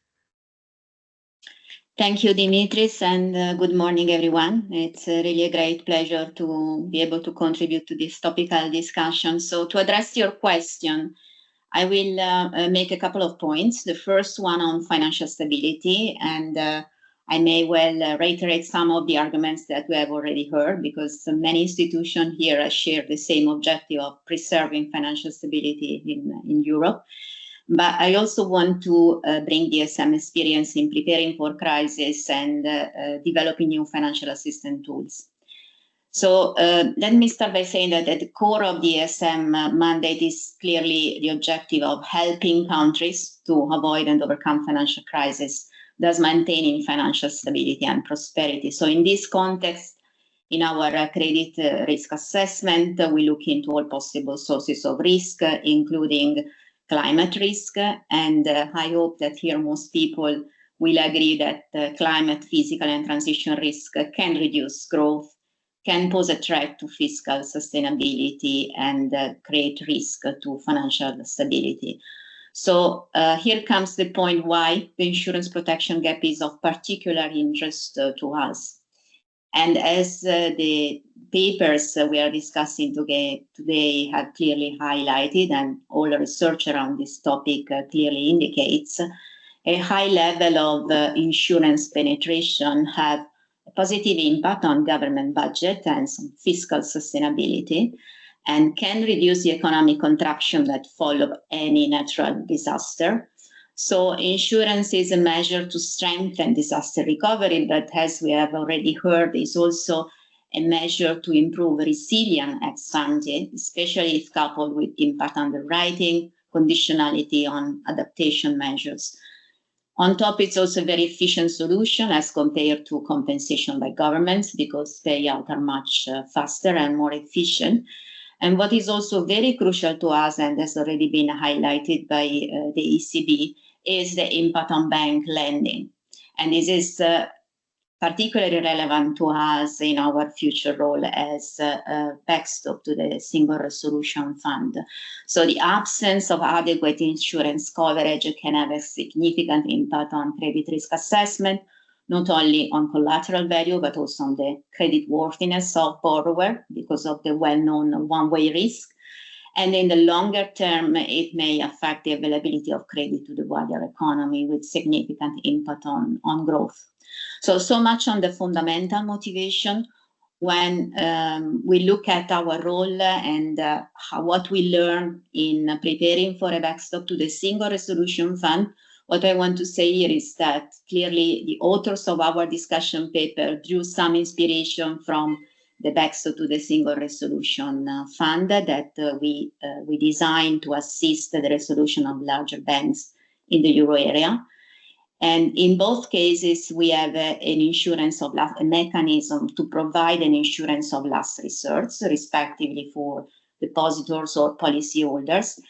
And in both cases, what triggers the need for a European solution is the limited risk-bearing capacity of the industry itself or the concerned countries, and the cross-jurisdictional dimension of risk. Typically, natural catastrophes do not stop at borders. So the pan-European solution can actually yield the benefits in terms of risk diversification, economies of scale, and operational efficiency. And here, a last point that is important to make also to mark a distinction between the backstop that we developed for the Single Resolution Fund and this new idea of an insurance backstop is the concept of insurance capacity, which continues to decrease because risks are less and less diversifiable and risk premiums continue to rise. So the purpose of the backstop would be to enhance the insurance capacity of the private sector and to improve insurability, as the principles of insurability get increasingly invalidated by the lack of diversification opportunity. And to conclude, this also relates to the difference I was mentioning before. In the case of the backstop for the Single Resolution Fund, we will be indirectly dealing with banks failing and that need to be resolved in an orderly manner. For the insurance backstop, on the contrary, we may well deal with insurers that are perfectly solvent, but for reasons that we have been debating today, supply and demand side factor, they are unwilling or unable to provide the services they are supposed to provide to the economy. Thank you, Nicoletta. Let me now turn to you, Francesca, a slightly different angle. If you can share with us any insights in the G7 initiative to promote PPIPs in dealing with NatCat, and what could be the key design features in such cooperations?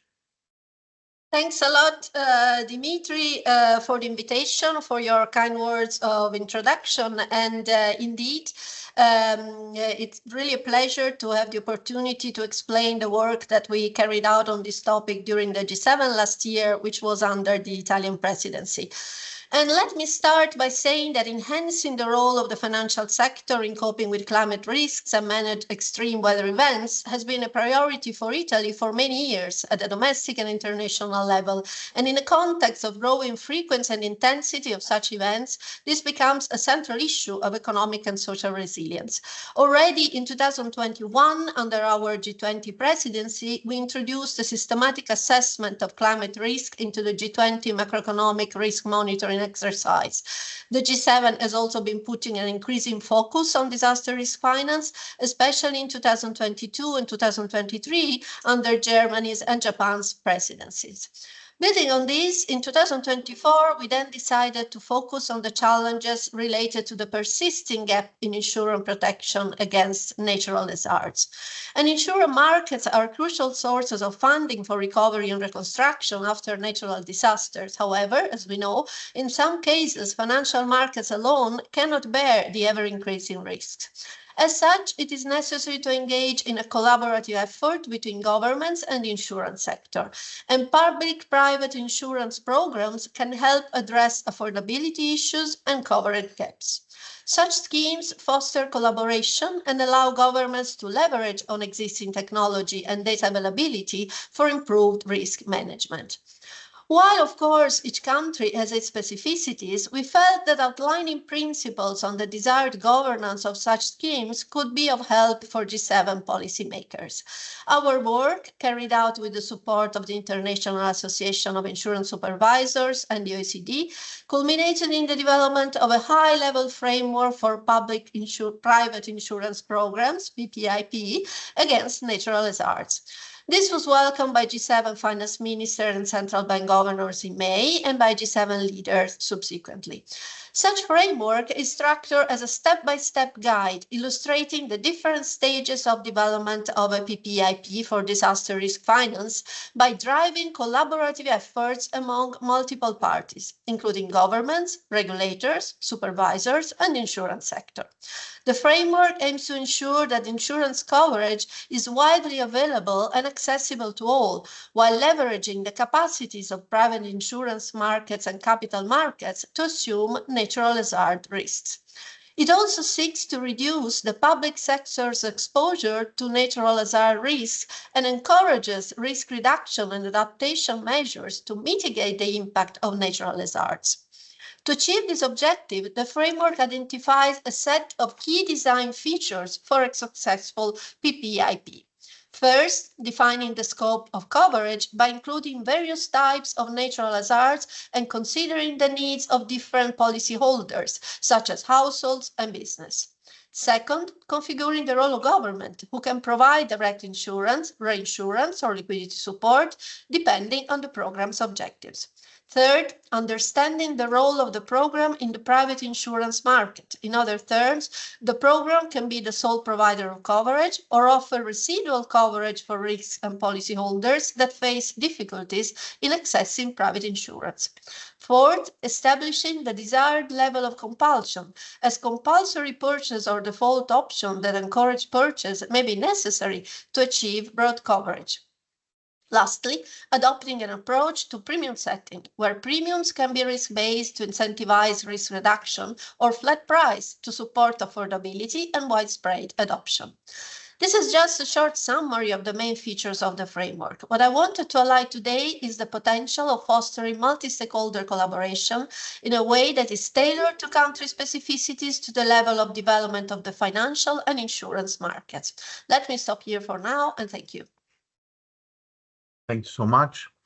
Now, colleagues, I'm looking at the time. We have a challenge. I would definitely want to take advantage of having you all with us and ask you a second round of questions, but at the same time also allow for a Q&A session.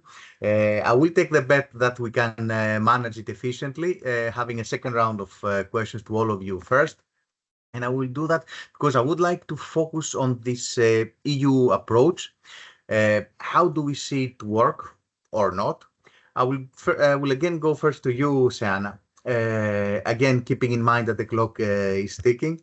What initiatives are being taken or envisaged to be taken by CBI when it comes to addressing NatCat risks at national level? And how could this benefit, how could they benefit from a possible EU approach? Sure. So, I mean, certainly we are continuing at a national level our engagement coming out of the work we've done in the context of, what can we do at a national level? And I think what really stood out to me in the paper actually was that member states are being encouraged to develop national initiatives. And there's an importance and power to that, particularly when you kind of understand your own risk context and what you're seeing. But we also certainly are looking with great interest at the paper that's been published. And we do see potential here at a European level in the context of the dimensions of the roles we can all play here and thinking about it across the full dimensions of that. So because, for example, if we look at the size of the Irish market, we expect that they're likely to be kind of smaller in scale in terms of what we can do than some of the initiatives we've seen across the EU. Look, thinking about how Ireland could potentially benefit from an EU approach, well, as one of the smaller jurisdictions, we have limited pooling opportunities at a national level. So the aim of enhancing pooling of risk through an EU scheme is interesting from our perspective. And certainly more capacity at EU level on the reinsurance side might facilitate similar jurisdictions to put public-private partnerships in place for providing a level of comfort amongst governments that there's a mechanism in place to protect against really severe events. So I suppose when I step back here, what's interesting is a reflection point in the context of the importance of continuing momentum at a national level, but also like looking at these kind of key opportunities that could be posed by what is being set out as proposals in the paper as well. Thank you so much also for timekeeping. Let me turn now to you, Nicoletta, because you did mention before this backstop loan idea. How do you see this being implemented? How do you see it fitting, if it fits with this two-pillar approach that it is within the paper? Indeed, thank you, Dimitris. We believe that this backstop could be a very efficient solution to foster private sector participation and reduce the insurance protection gap. And we think that actually the proposal is complementary to the proposal by the ECB and the EIOPA, and fits quite well into the two-pillar approach concept that you develop in the paper. Can be seen mainly as a financing tool for Pillar 1 for their insurance pool. So because it would provide a backstop loan to the described insurance pool, the pool would be the counterpart to the backstop. Whether the backstop provides for coverage for the whole risk borne by the pool or it has a higher attachment point in the end depends on the final designs, and in particular on whether the pool is pre-funded through risk-based premium participation by the industry or not. And there may be benefits in both solutions. What are the key features of this idea? And I will try to be very brief given the time constraint. It's a loan-based facility in our concept. And this is a fundamental feature which is meant to contain the risk of moral hazard and to avoid that losses are passed on to taxpayer. And it will be funded by an EU supranational institution with a very high rating, and therefore it will pass on to the pool the benefit of a very low financing rate, plus a small margin to cover for the operational cost. And in this way, it can be very attractive for insurers because they will be able to take up more risk to develop their business without incurring excessive additional cost.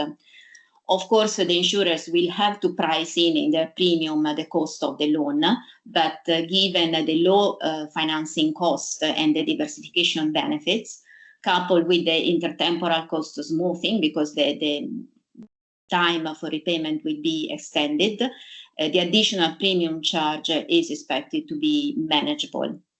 On top, the facility rating will be insulated by natural catastrophes because the institution will benefit from a very strong capital structure, while the insurers will be easily affected by natural catastrophe by definition. So it will also fit well into the second pillar, the disaster financing, because it could potentially be extended to cover for public uninsurable losses. However, in this case, we need to make sure that the two buckets are clearly distinctive buckets, and the private sector only bear the cost and the losses for the risk they are supposed to cover. One important point that I need to make, however, is that in case the backstop becomes a loan-based facility for an EU institution which is meant to provide disaster financing, and this is meant to help countries in distress, then a natural point of reference becomes the ESM and the ESM toolkit, because our role is to provide financial assistance to countries in distress. And this also helps me to highlight that since last year we have been engaging in a comprehensive review of our instruments to optimize our toolkit and to be able to tackle new emerging risks, including climate. And climate, of course, features very prominently in the development of our financing tools. Thank you, Nicoletta. I'm coming to you now, Gilles. You know, all ideas are nice until we need to implement them, and then we need to check if they're feasible or not. So let's take a look at the technical feasibility of an EU approach. What would be the key elements that need to be addressed? How this could support in general the feasibility, also the political level? How do you think we can tackle this? What could be the success factors? Thank you, Dimitri. When it comes to feasibility, I see two aspects. First, technically, is it achievable? And secondly, politically, is it acceptable? I think that's the two, let's say, facets of the same coin in terms of feasibility. So to say it up front, and then I will come into more details, but up front, I think the proposal has several important features for its feasibility. First, by design, the scheme provides a clear allocation of responsibility between the public sector on one side and the private sector on the other side. Second, it's a solution that promotes a European scheme alongside national features. So national schemes still are preserved. There is complementarity between the European pillar and a national structure. Third, and it's important in terms of acceptability, it prevents moral hazards through a risk-based structure. and the conditions attached to the implementation of this support. And finally, by pooling risk, of course, we have diversification, more affordable support, and also, of course, an extension of the coverage. So, and that's this is designed in the specific feature of the private part and the public part, the private pillar or public-private pillar, let's say, and the purely public pillar. The reinsurance coverage would be extended, as I said, against risk-based premia, according to risk by countries, perils, and time. And this would, of course, reduce the need for capital compared to the current situation. Second, this scheme would not, the private scheme would not require public funding. This would be, of course, welcome in addition, for example, in a form of public guarantee, but this is not an ex-ante condition. Third, the scheme is voluntary, so it's like an option that insurers or reinsurers can exert. It's just an option. But of course, expanding the insurance coverage is one thing, but then you have also to deal with the post-disaster damage that you have to cover. And that's why here, in terms of restoring public infrastructure, you need a public pillar that can kick in, and that's the second pillar that we propose. This will be supported by an EU public fund paying system, so that would be the second aspect. And we could rely as a sort of starting base on the EU Solidarity Fund, which would provide more funding to member states, based on course and provided that member states are taking preventive action. And in that respect, what are the features that guarantee this preventive action? I think there are three aspects. First, as I say, the risk-adjusted premium contribution will be based on action taken by member states. Second, member states would have to prepare national adaptation and resilience plan. And third, the payout would, of course, account for the actual compliance and implementation of this national adaptation plan.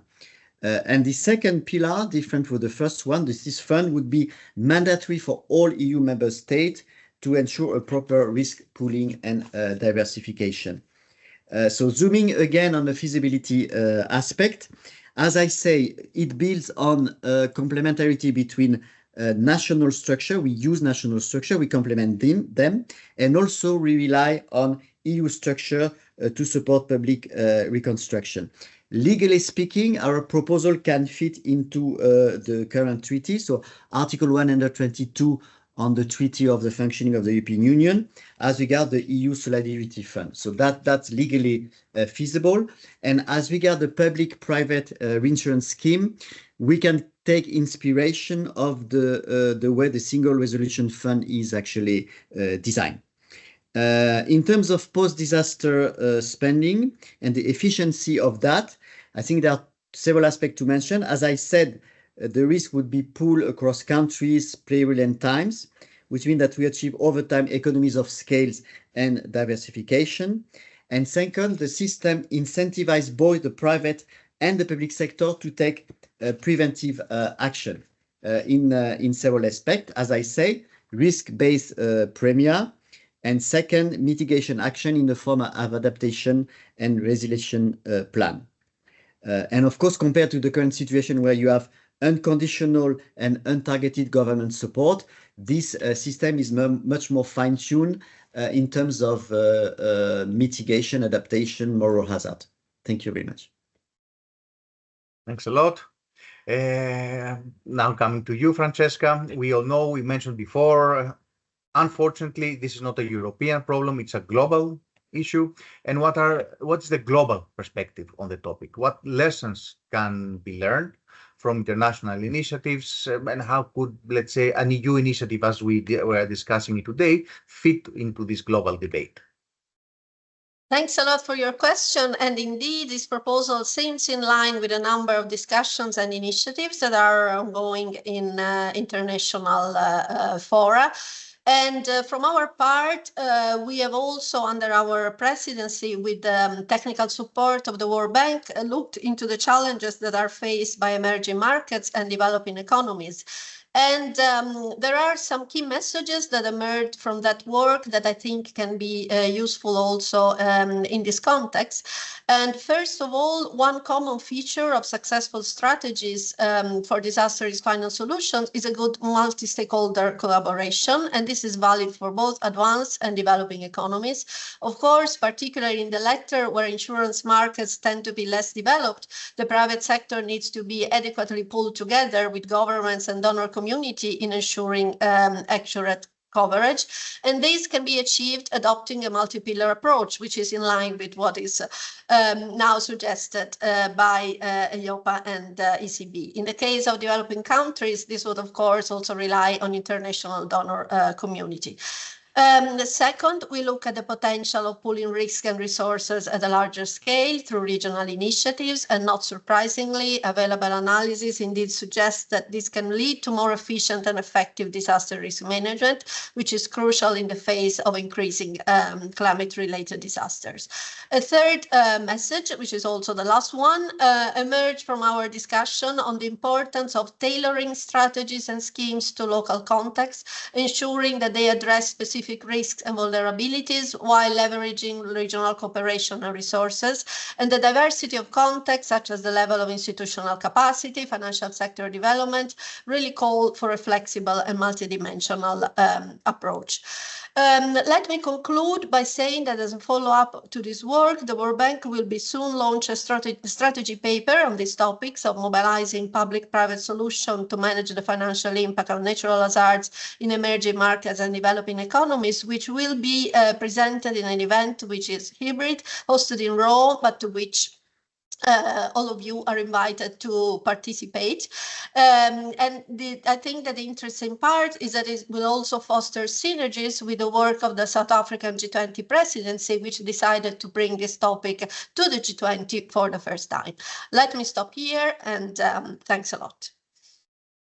Thank you. Thanks to all panelists for the excellent time keeping for this last question. Taking the liberty of making use of the 5 minutes late start of our panel, I'll use it to try to see if we can if we have any questions. And I think I do see a question. I'm not going to read it because it's published, but it's a question that makes the link between perhaps and the way the market is functioning now when it comes to collecting non-life insurance premiums, when it comes to NatCat, and the CMU or SIU when it comes to using part of these premiums, let's say, directing them in investments according to EU priorities. Now, I can say a couple of, let's say, first thoughts myself, which would be that obviously the collected premium when it comes to the existing and the private sector is already channeled into this type of investments, and it is indeed part of the investment community. When it comes to also our proposals now going into this, let's say, ladder approach, of course, we introduce topics such as cat bonds, etc. So when it comes to how do you finance any kind of extra schemes, it could be through market participation and using investment funds. So let's say having different type of approaches and financing. And we all know that then when it comes then to the investment side, this can be prioritized according to the current needs.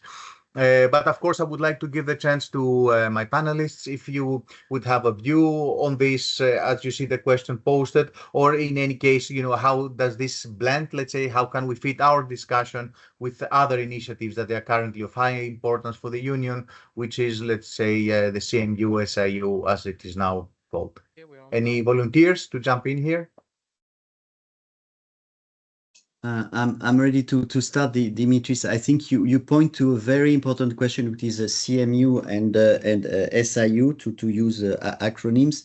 And the way indeed the fact that in the structure that is proposed, both the public fund and the private fund could issue debt in the form of a cat bond is I think something quite important. We know that this bond would provide a generous interest rate, but of course there is also a risk of capital loss on these bonds.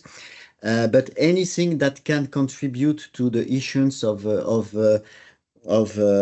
EU bonds are something that we can only support at ECB. We know that we need to develop this kind of EU-wide assets in terms of bonds, especially to develop this kind of integrated capital markets in Europe. Again, CMU was first designed to complement banking union or economic monetary union. That's one point. But we know also more and more that CMU is about also risk sharing, but it's about tackling the challenges that we have in Europe. There is a green transition, there is a digital transition, and now there is also the issue of defense. So that's really a call here to promote, support, foster CMU and SIU, because we have huge challenges ahead, and that's a message that we are very much supporting here at the ECB. Thank you. Thank you so much. Any last comments? Any other panelists? Yes, please, Nicoletta. Maybe I would just add one more word on the Capital Markets Union and cat bonds, because we truly believe that Capital Markets Union or Saving Investment Union, now rebranded, can be part of the solution. And actually, the EU reinsurance scheme provided with the backstop, so that the financing arm to the reinsurance scheme can actually help to develop the market for cat bonds, which will add to the risk sharing framework that has been clearly described in the paper. And in our proposal, actually, we also envisage the possibility for the backstop facility to be the counterpart to the reinsurance pool in case the reinsurance pool issues cat bonds. And this can help to deepen the market for cat bonds, which is not yet very developed in Europe. Thanks, Nicoletta. Anyone else, or shall I wrap up?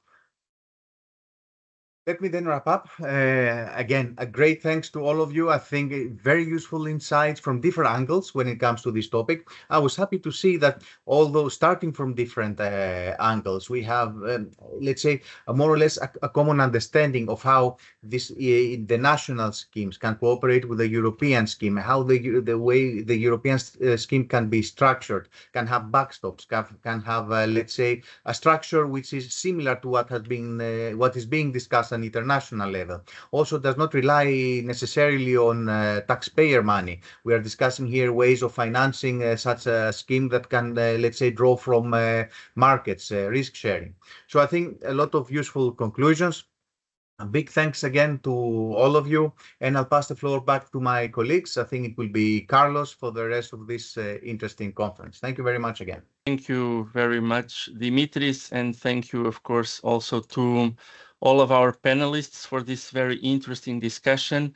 And of course, also thank you for the timekeeping, which was very much appreciated.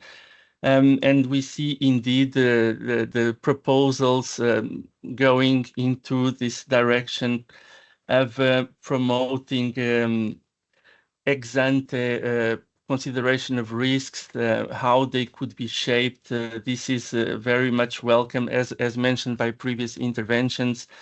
We are happy to see the interest that these proposals have been raising by market participants, by different stakeholders. And we hope that this contribution really fosters this discussion on how we can together collaborate different market players, institutions, authorities to address this issue of protection gaps in a context of increasing climate change losses. So now moving a bit to our next agenda point before the lunch break. I would like, before introducing our speaker, who will be presenting some of the work we have been doing at EIOPA on an awareness tool for natural catastrophe risk and prevention measures. We have been talking before about the demand, the supply. One aspect we have identified coming from those different strands of work is definitely the need to raise awareness. Before I introduce our speaker, I would like just to invite our participants to chime in into the discussion, maybe later also through Q&As. We saw it was very very little Q&As we got on the previous panel. That was a bit disappointing, given we have almost 550 people following us at the moment. But before we go to the presentation and later we open again for questions, I would like to ask you to go to Slido, and you have again on your screen the QR code, or you can go to slido.com and use the hashtag EU Sustainable Finance 2025 to answer two relatively simple questions. First one, is your house physically exposed to natural catastrophes like flood, windstorm, earthquake, or wildfire? And the second question that we would like to ask, you should be able to see them both on Slido, is whether your household insurance includes, the policy you have includes cover for Nat Cat. And we will come back to the results of this poll later as my colleague Marie Scholler, so whom I will now move to introduce. So Marie is working as a senior expert on sustainable finance at EIOPA, and she's a member of the horizontal sustainability unit, which I'm happy to lead in the EIOPA Policy and Supervisory Convergence Department. And as I mentioned, Marie will present to us the work we have been doing on this tool for natural catastrophe awareness, risks and prevention awareness, sorry. Marie, the floor is yours, and please go ahead. Thank you very much, Carlos, for this introduction. And indeed, to present this work we have been doing on the prevention measure tools, I will just share my slides with the audience. So this presentation, we will start. We want to talk about really the need to raise more awareness to natural catastrophe risk, but also to prevention measures. And this will be the overall narrative we will use in this presentation, because we think that both risk and prevention need to come together, and we need to do more in that regard. So as Carlos mentioned, we have a few questions for you on Slido, and I will come back to that after some initial set of the scene on this work. So I think from all the previous speakers at this event, it is relatively clear there is the need to address the insurance protection gap. The insurance protection gap is significant in Europe and very likely to widen if we don't do anything against that. So for us as the EIOPA, of course, it is very important to also come with very concrete proposal, ideas, solutions. What can we do? And this is what we have been doing since a couple of years now. And also previous speakers mentioned this first pillar that for us is very important, is actually to understand the insurance protection gap for natural catastrophes. There are many parameters that will influence this protection gap. We have also heard in different countries, it's very different for different periods. If you look at floods, windstorms, earthquake, the protection gap is very different. So this is why for us, it was important as a first step also to have this European understanding of the insurance protection gap.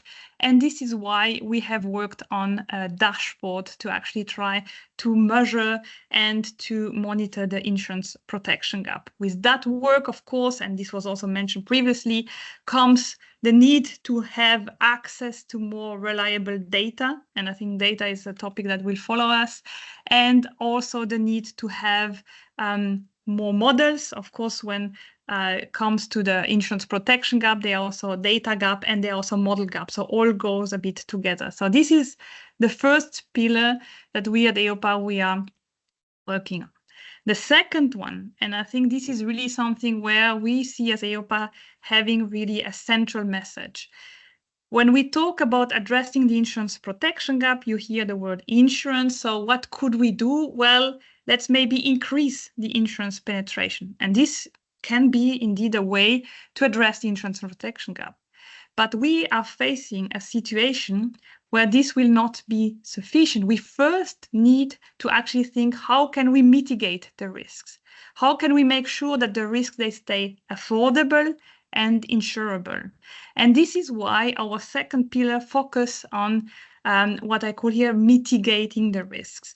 And there at EIOPA, we have introduced a concept, we call it impact underwriting. And this is really also highlighting the key role that the insurance and reinsurance sectors have to do to help to adapt to climate change, for example. The third pillar, of course, we talk about insurance protection gaps, is also to look at insurance coverage. And in that regard, what we have also done at EIOPA is to look at the demand side, because what we have seen is that depending on which country you're looking at, the insurance penetration for natural catastrophe insurance is very different. So it is also important that we have a look at understanding why do people in certain regions in Europe tend to not take insurance coverage against natural catastrophe, because this, of course, is also a very important element to explain the insurance protection gap in Europe. And the final pillar, I will not go into many details. It has been discussed quite extensively by the previous speakers. But of course, we are facing a huge issue. We need to share the risk among multiple stakeholders. And this is why also we are looking at a layered approach. Now, let me come closer to the topic I actually want to discuss today. So you see this context, all this work that we have been doing at EIOPA to try to provide solutions to help to address the insurance protection gap. And with all these discussions that we have had over the last years, we discussed with many stakeholders. And I think something that always came up was the fact that there is a need to raise more awareness on natural catastrophe risks, and also to related prevention measures among policyholders, but more generally to citizens in Europe. And this brings me now to the core of my presentation. But before going to the next slides, I actually would like to do a little break here and to have a look at the Slido results, because I think they can give us very good insights and will also help me then to lead to my next slides. So the first question was, indeed, do you know if your house is actually exposed to natural catastrophes? I mean, we talk about floods, windstorms, wildfires, for example. And here we see a majority of people saying yes. But we also see that some people saying, I don't know. And actually, this links also to this work I was previously mentioning about this demand side study that we had done, where many times a reason also for not taking insurance coverage would also be that it was not very clear for the person if actually the house would be at risk of flooding or not. Now, if we look at the second question, so here also the next question, of course, well, if you know your house is could potentially be impacted by some natural disasters, it would also make sense to have insurance coverage. And what we see here, I mean, the audience in majority seems to be well aware about having an insurance coverage against natural catastrophes. But also, again, when we did also this demand side study, what we could also see is that for some people, it was not always very clear whether they would be covered against natural catastrophes. Maybe also sometimes they could be, there are some exclusions. Also, sometimes it depends really on the countries in Europe. As I say, the way that you can be covered against natural catastrophes is extremely diverse. As a European citizen, we will have a complete different experience whether we live in Spain, where we heard there is this public scheme in place, or whether you live in Germany, where it's all relying on the private sector. So this makes quite a lot of differences, of course, also on the experience. If something happens, are we insured? Yes, no, to what extent, and so on.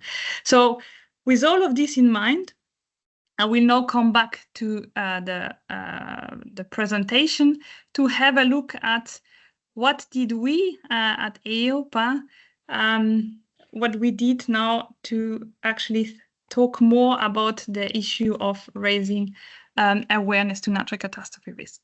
So we have recently published a paper on our website that discusses how a tool to raise awareness to natural catastrophe risk and prevention measures could look like. And we, as EIOPA, we want to have the following narrative. We wanted to have a tool that would raise awareness to the risk. So, for example, is my house at the risk of flooding? To what extent? But then not to stop the information there, because it would be also important to then also see, okay, are there measures, things, actions that I could take to actually mitigate this risk, reduce the risk that I could potentially be impacted to. And this is also some message that we would like to see taking more place in Europe, because these are important messages. Of course, we might not be able to completely delete the risk, cancel the risk, but still there are things we can do to actually help to reduce the risks. The other element, also working at EIOPA, of course, for us, what is also important is to bring this element of financial literacy. How can we ensure that citizens take the adequate insurance coverage? There are many important elements to think about when you look at an insurance contract. And of course, this is not always easy. I mean, when we talk about exclusions, we can talk about limits, deductibles, different words that are, of course, important to consider to make sure that you're well covered if something happens to you. And then the last message that we also believe is very important, and this relates also to this concept of impact underwriting, is also the fact that, well, if there is a risk-based premium and then the policyholder takes prevention measures, there could be also the possibility to have a discussion about how these prevention measures can actually reduce risk-based premium. Of course, there are multiple parameters to be considered and so on, but still the thinking about it, the discussion, we believe would be extremely valuable to continue. So this is, in a nutshell, the tool that we have been presenting in this paper. So when we had a look at this work, we, of course, looked at different elements. I think if you think about a tool to raise awareness, there is the need to maybe derive some scores, and for that you need some data and methodology. What we also had a look at existing tools, because there are already a number of existing tools that exist. We had a look at tools that exist in Europe, but also worldwide. And we wanted to see a bit, okay, what are data, what are the methodologies used? And what we can see is, of course, that there are multiple ways to define a risk score, for example. So this is not easy, and depending on the methodology and data, you will also get a different risk score. So what is very important in this type of discussion is to also incorporate the right experts. I mean, for example, at the EIOPA, we have an external network on catastrophe experts that also provides insightful elements for this type of discussion, just as an example. The second element that we found also extremely important, many times when we had a look at existing tools, we could see, of course, it's already challenging enough to develop a score.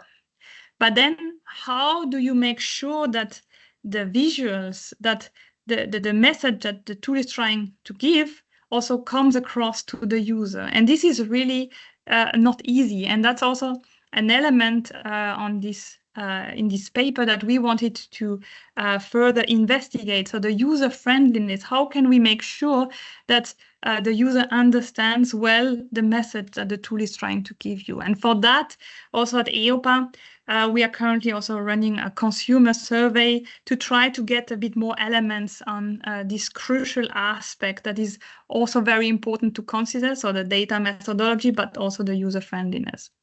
And the last element that is also discussed in this paper is, well, having a tool for the sake of having a tool doesn't bring much to the story. What would be important is also to think when in someone's life would they need to get access to that type of information. And this is also a discussion we wanted to have in the paper, because we felt that this is actually as important as the other element. I mean, all they complement each other. And for example, in the paper, we are starting some discussion around, okay, when maybe someone is buying a house, that would be the right moment to get access to this information, or maybe also when buying insurance and so on. So this is really to trigger a bit more also some thoughts about, okay, when would it make sense to get access, and then also potentially to enable this access going forward. So I mentioned the topic of data. I think this is always a very challenging and tricky one, because also when looking at existing tools, we could see that there are some countries that have already tools available. Automatically, there are also usually data available behind, and so on. And these are also maybe countries where there is more awareness on the topic, maybe also where there are public-private partnership in place already. And then there are other countries in Europe where there isn't much in place, but actually the insurance protection gap is quite significant. So for us as a European authority, of course, it's very important to think about this angle, about a European perspective. In that regard, the point of data becomes even more crucial. And for example, we also at EIOPA, we discuss with the Joint Research Center from the Commission, who are also working on a risk data hub, also providing data to try to better reflect what potential risk can be. So also to see what are the synergies, how this data can be also helpful to really raise more awareness on policyholders and on citizens in general. The other element I mentioned, consumer testing. I mean, when looking at different tools, there are different ways to disclose, for example, a risk score. And we wanted also to have a bit of discussion, okay, which way to disclose would actually also influence maybe the probability of someone to take actions or to keep that information in mind for longer term and so on. So this is also something we are very interested to continue doing further work on. Then the last element, just to reinforce again this message, there are in different parts of the world already some examples on where this type of information could be shared. So just as an example here, for example, there are some real estate websites where it actually also shows when selecting a property that is for sale, there is also this indication of the risk factor for flooding, for example, because of course this is quite an important element to know before buying the property, and could also influence the price ultimately if you get too much flooded. So these are different ideas that we also wanted to explore in this paper, because we think that they are also extremely relevant for continuing the discussion. So coming to the end now of this short overview of our work that we have been doing on this work to raise more awareness to natural catastrophe risk and prevention measures, what could be ideas for potential next steps? So really thinking ahead, what could be next steps? And of course, I think the main element from EIOPA's perspective is that we have had this paper under consultation. So the consultation has ended, and we have received many comments, very interesting comments that we are currently looking at. And our next step would be to actually finalize the paper, so by end of this year. And following that, we also would like to see if there would be the idea to actually also go for more concrete steps. A paper is good. I mean, we would like to bring all this knowledge gathered together, but also to think about maybe going for a pilot tool potentially to see if also translating a paper into something more tangible would make sense. Of course, these are really potential steps, and maybe going forward, of course, we are aware there are some tools, some tools existing, some countries which have a better coverage, but there are also some countries which do not. And maybe there is a need also for moving forward also in these countries where there is less tools available. So this is the information I had for you today. I hope that this explained a bit more what we are doing in that area. And I would be looking forward also to take some questions. Thank you, Marie.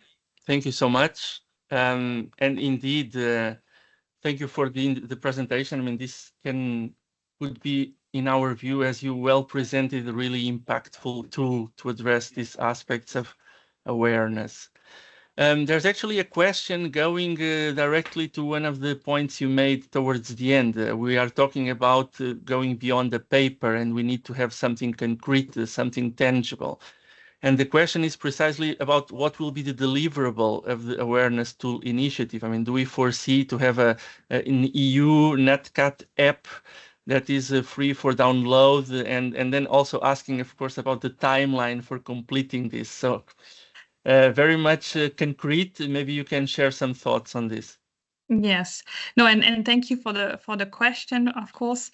I mean, as I was already a bit hinting in my next slide, I mean, we will finalize this paper. This paper will have gathered a lot of information coming from the public consultation, but also from this consumer testing we are doing. And we indeed believe that there could be added value to actually transform this paper into something more tangible, a tool to really showcase all the good practices that we could gather from the paper. Of course, this step is still to be discussed. I mean, there is no timeline at the moment. And yeah, we will continue to brainstorm with multiple stakeholders to see how could we make sure that something happens in this area of raising risk awareness and prevention measures. Thank you, Marie. I would invite again, maybe we would have time for a last question, at least if there would be, but there seems to be not a lot of inspiration at the moment by our participants in terms of questions. Maybe just a question that we could also express some words about. As you mentioned, Marie, we publicly consulted on this paper, so we already got also very useful feedback from the stakeholders. And as you mentioned, there are already 66 tools, and maybe these tools are very specific, very targeted, more concrete for certain realities. So why not just go with the 66 tools, and what would be, in your view, the added value of this European-wide approach? That's a good question indeed, and I think all the tools that exist are extremely valuable. And of course, for us, it would rather be seen as something complementary. But indeed, there is the reality that, first of all, not all European countries have this type of tools. So there is a gap to fill, and such a European tool could also help, also the best practices we have. And then also, if you think more, I mean, we are talking about raising awareness to citizens. So it can be you and me, but it can also be people, SMEs, or also working in businesses. And there are also some cross-border businesses, and maybe also to have a possibility, at least a view, to be able to compare risk among different countries and to see a bit what this means across border could also be something very valuable today in Europe. Very good. And now we started getting some questions, so maybe we can take one or two more, given that we also started with a slight delay, so just a couple of minutes. There is also a question pointing to the fact that as the risks are pooled and the premium is distributed, let's say, among policyholders equally, that the premium reduction benefit, in a sense, due to the adoption of adaptation measures, may not be a sufficient incentive for this to be done, and what other incentives could we think about? I don't know if we can have some thoughts about other incentives that might be put forward in addition, let's say, to the reflection in the premium, which is what we mostly focus in this discussion. I mean, I'm not 100% sure if I get the question correctly, Carlos. So the question would be which other incentive the policyholder would have to actually. That's how I understand the question. What other incentives might be for an individual policyholder to take adaptation? Of course, in the first instance, to reduce the losses in the first place and all the disruption that arises from that. But I think the core of the question is a bit: is it enough to have this risk reduction in the premium, given that it may not be so material in the end? Yes. No, obviously, and there are multiple parameters to consider in that regard. But I think still to raise more discussions, potentially also between a policyholder and an insurer, is still very valuable to really think, okay, what does it mean? What does adaptation? And of course, on one hand, what does adaptation mean for my premium, but also overall, how could adaptation also reduce potential losses? Because ultimately, also I'm better set off if I have not to get any claims paid by the insurance at first hand. So maybe that's also an incentive on its own. Yeah. Oh, and let's not forget that, of course, we were discussing just before about the issue of protection gaps and the benefits, the kind of externalities that arise from having this coverage for natural catastrophes. So that in itself, it's also a benefit. Of course, maybe not to the individual policyholder, but it's also a benefit that could arise from this enhanced awareness. So we actually have a few more questions, but looking at the time, I would suggest that we would wrap up here this agenda item. Thank you so much, Marie, for the presentation and for all the work that you have been doing within EIOPA and beyond on this very interesting topic. And then this brings us to the end of our morning session. Welcome back, ladies and gentlemen. I hope you enjoyed your lunch break. And we are now ready to continue with our afternoon sessions on our very interesting agenda. So next up, we will have a very interesting presentation on the one-off Fit for 55 climate scenario analysis exercise that was ran by EIOPA in cooperation with other institutions over the last months.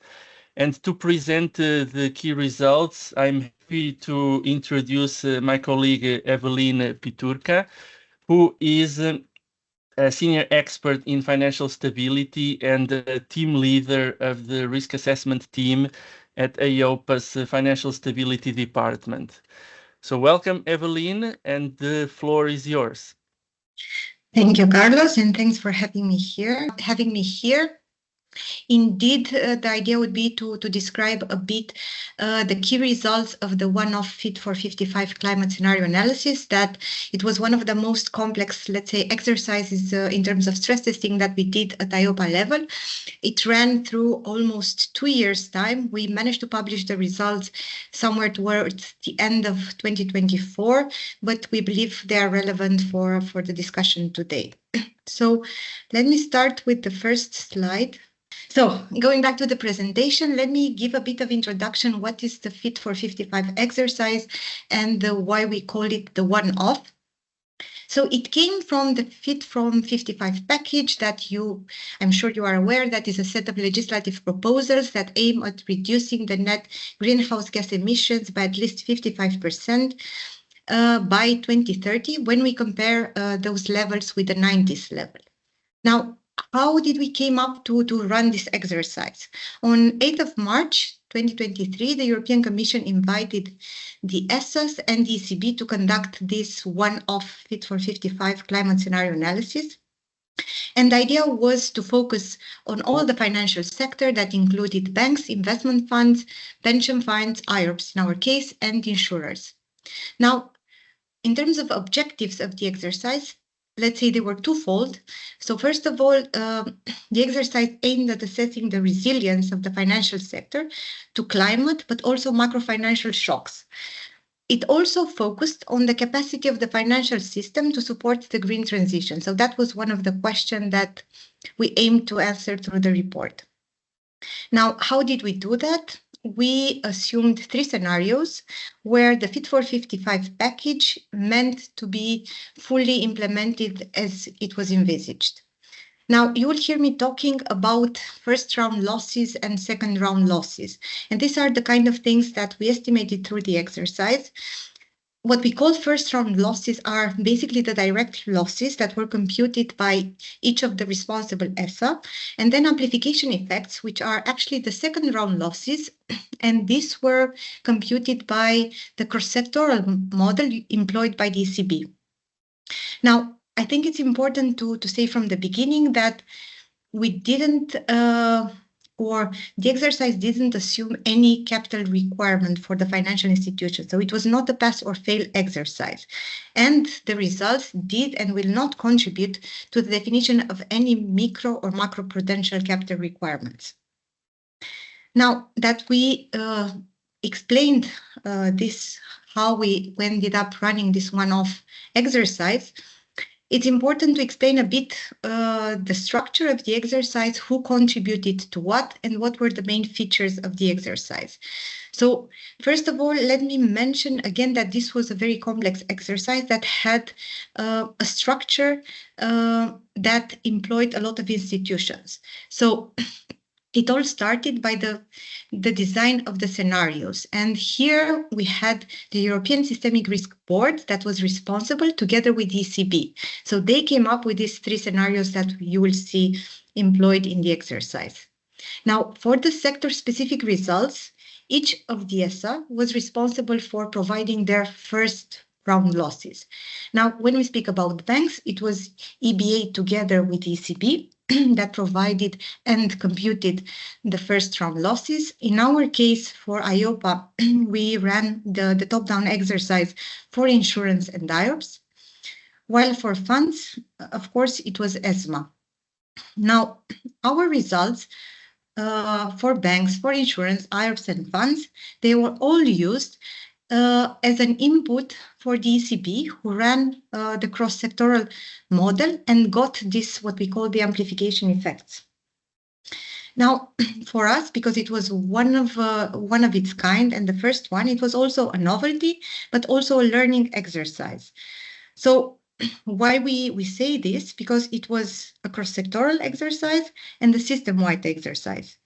Now, also important, it was, at least in our case, the first top-down exercise that we published. Another novelty for EIOPA was the fact that the exercise had an 8-year time horizon. So the exercise focused on starting with 2023. The reference date of the exercise was actually end of 2022. But basically, the application of the shocks meant from 1st of January 2023 to 2030. Typically, in our stress test exercises that you see, we have a 1-year time horizon.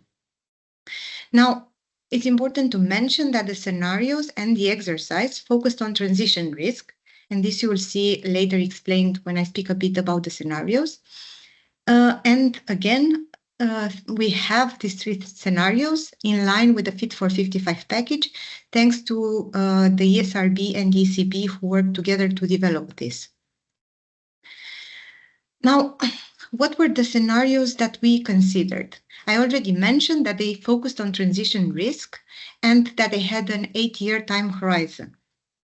Now, a novelty, at least for EIOPA exercises, was the fact that we had a baseline scenario.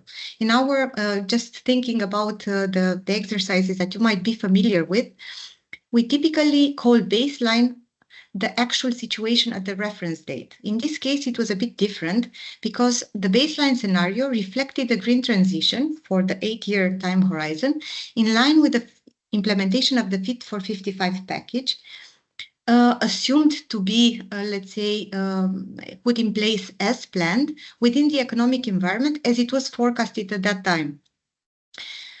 And of course, there are some losses coming from this baseline scenario, as it included some upfront costs that were needed, let's say, to avert the impact of climate change in these 8 years until we get to the desired levels of green gas emissions.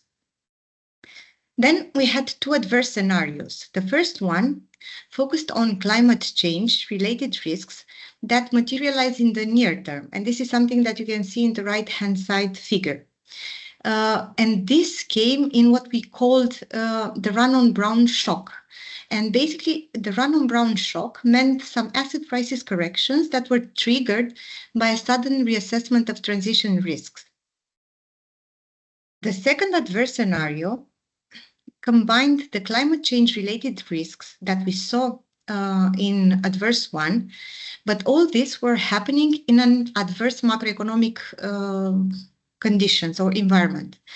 So the difference between adverse 1 and adverse 2, as you can see in the figure, is that while adverse 1 has the EBA 2023 stress test baseline scenario in terms of macrofinancial variables, that second adverse scenario has the EBA adverse, which meant that there were quite severe macroeconomic stress factors included. If we move a bit on the data and the assets in scope, it's important to mention this because they led to some heterogeneity in the results. And this will be explained a bit later in one of the slides where I mentioned the limitations and the caveats. But let me mention that for our sectors, for insurers and IOPs, we managed to reach quite a high market coverage.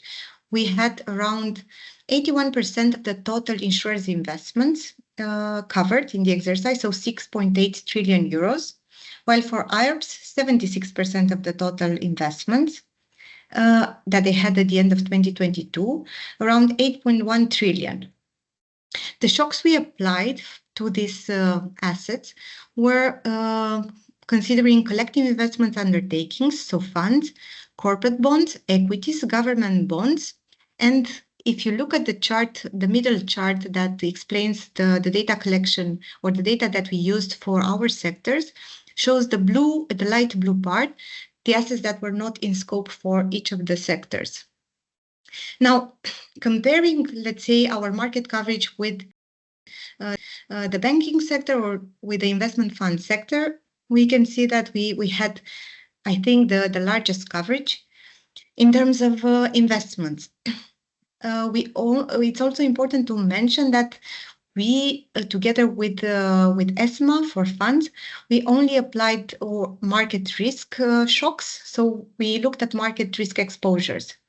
When we speak about the banks, the situation was a bit different because they had two types of exposures. They had credit risk exposures, and they captured around 35% of their total credit risk exposures and around 26% of the market risk exposures. On the other side, ESMA, they captured around 22,000 EU investment funds that were based in the EU, and that represented around 85% of the sector by asset values. And when they looked at the asset in scope, so the actual assets that they shocked, bond and equity holdings mainly, they covered around 10 trillion euros, so around 68% of the holdings by EU funds. Now, given that I gave you this introduction on the assets in the scope, now let me show you the first slide with the results for our sectors. And by our sectors, I refer to insurers and IOPs. Now, in the first chart, you see the first round losses under the three scenarios when we consider the assets in scope and the total investments. And for example, when we mean here by total investments, we also include assets that, for example, were not shocked, for example, cash. Then the second chart shows you the first round losses by asset category. And we believe that this is quite relevant because it explains the main drivers of the losses. Now, when we look at the baseline scenario, the results, keeping in mind the 8-year time horizon, show that the losses are quite small, 2.2 for insurers and 3.3 for IRBs. Then, first adverse scenario, remember where we add the run-on Brown shock, the losses raise a bit more, 5.2% of the investments for insurers and 6.4 for IRBs. Now, when we think about the second adverse scenario, the situation changes and the losses are no longer mild. They are significant, 18.8 for insurers and 25.5 for IRBs. Now, the right-hand side chart explains which are in a way the drivers of these losses for the second adverse scenario at least. And as you can see, the big chunk of orange assets is actually government bonds. And these are driving, let's say, the biggest chunk of losses. And why that happened? It's because we had a sharp increase in the swap rates and in credit spreads in this second adverse scenario. And of course, because the shock was significant, it led to important losses in market values, particularly for corporate and sovereign bonds. And then we computed how much was this impact, and we came up that around 40% of this came only from the shock to sovereign bonds. So imagine from the almost 19% for insurers, around 8% comes from this shock to government bonds. Now, moving to the summary of the results, when we put our results in comparison with the other sectors, also with the second round results or with the amplification results, we see that for the baseline and the first adverse scenario, both insurance and IRB sectors, asset side, of course, the losses seem to be milder than banks, for example. And what we said overall, that under the baseline scenario for all the financial sector, the aggregated losses were relatively contained. So we didn't see losses larger than 6%, I think. Now, when we look at the first round losses that stemmed from the run-on Brown, first adverse scenario, they also had a limited impact on the financial system, and that indicated us that the perceived changes in the climate risks are not a source of financial stability concerns per se. But of course, when the same situation occurs, but in an adverse environment, then losses are increasing and financial institutions suffer significant drops in their asset values that could potentially disrupt the evolving transition towards the let's say, desired goals in terms of green gas emissions. Now, in the right-hand side the figure, you also see some areas that are hashed. The hashed areas, they show the additional effects coming from the second round losses. And if you look particularly at the adverse to scenario, the second round losses are particularly higher for bonds and then for insurers. You don't see them for the IRB sector because the cross-sectoral model did not focus on IRBs. It only considered insurers on our side.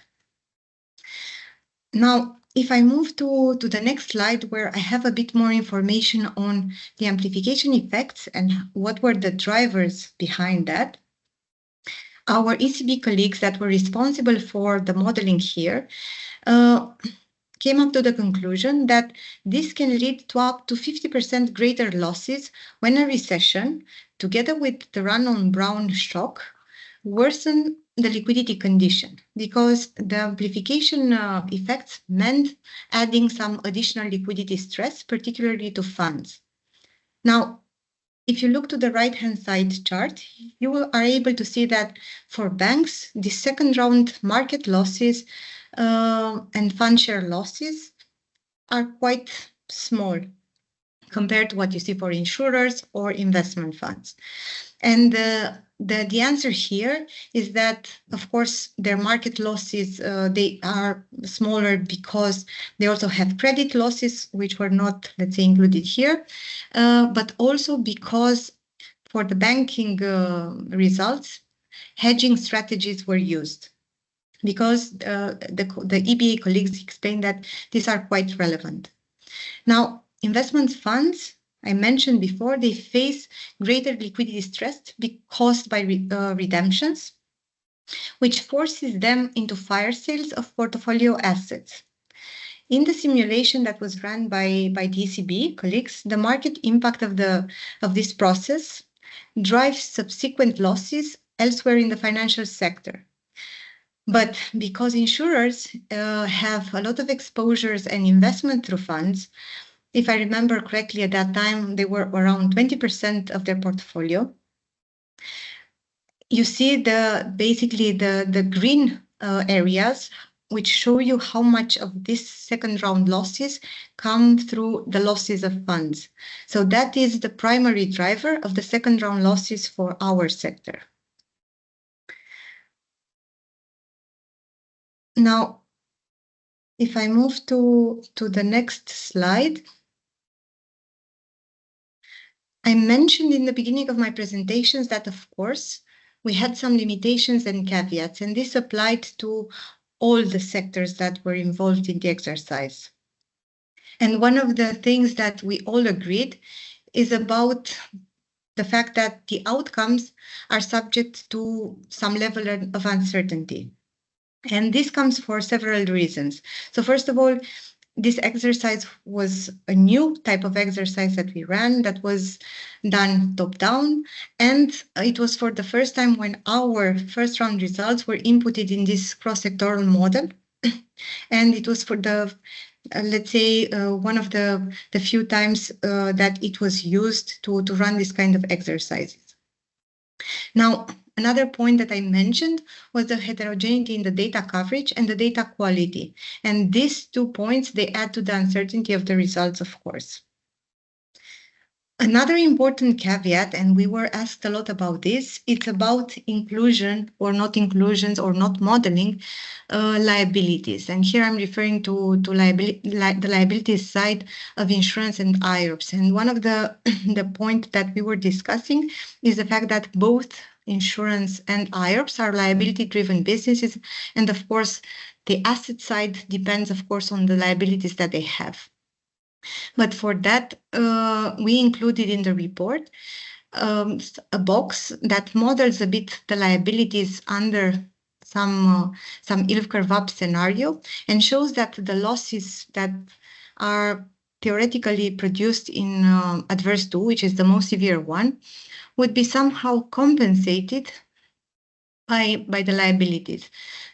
And then also for the banks, they thought it's important to mention that the bank's income is not included in the model. So with these 2 important caveats for our sectors, but also for the banking sector, we concluded that the results are a bit more conservative than the actual losses.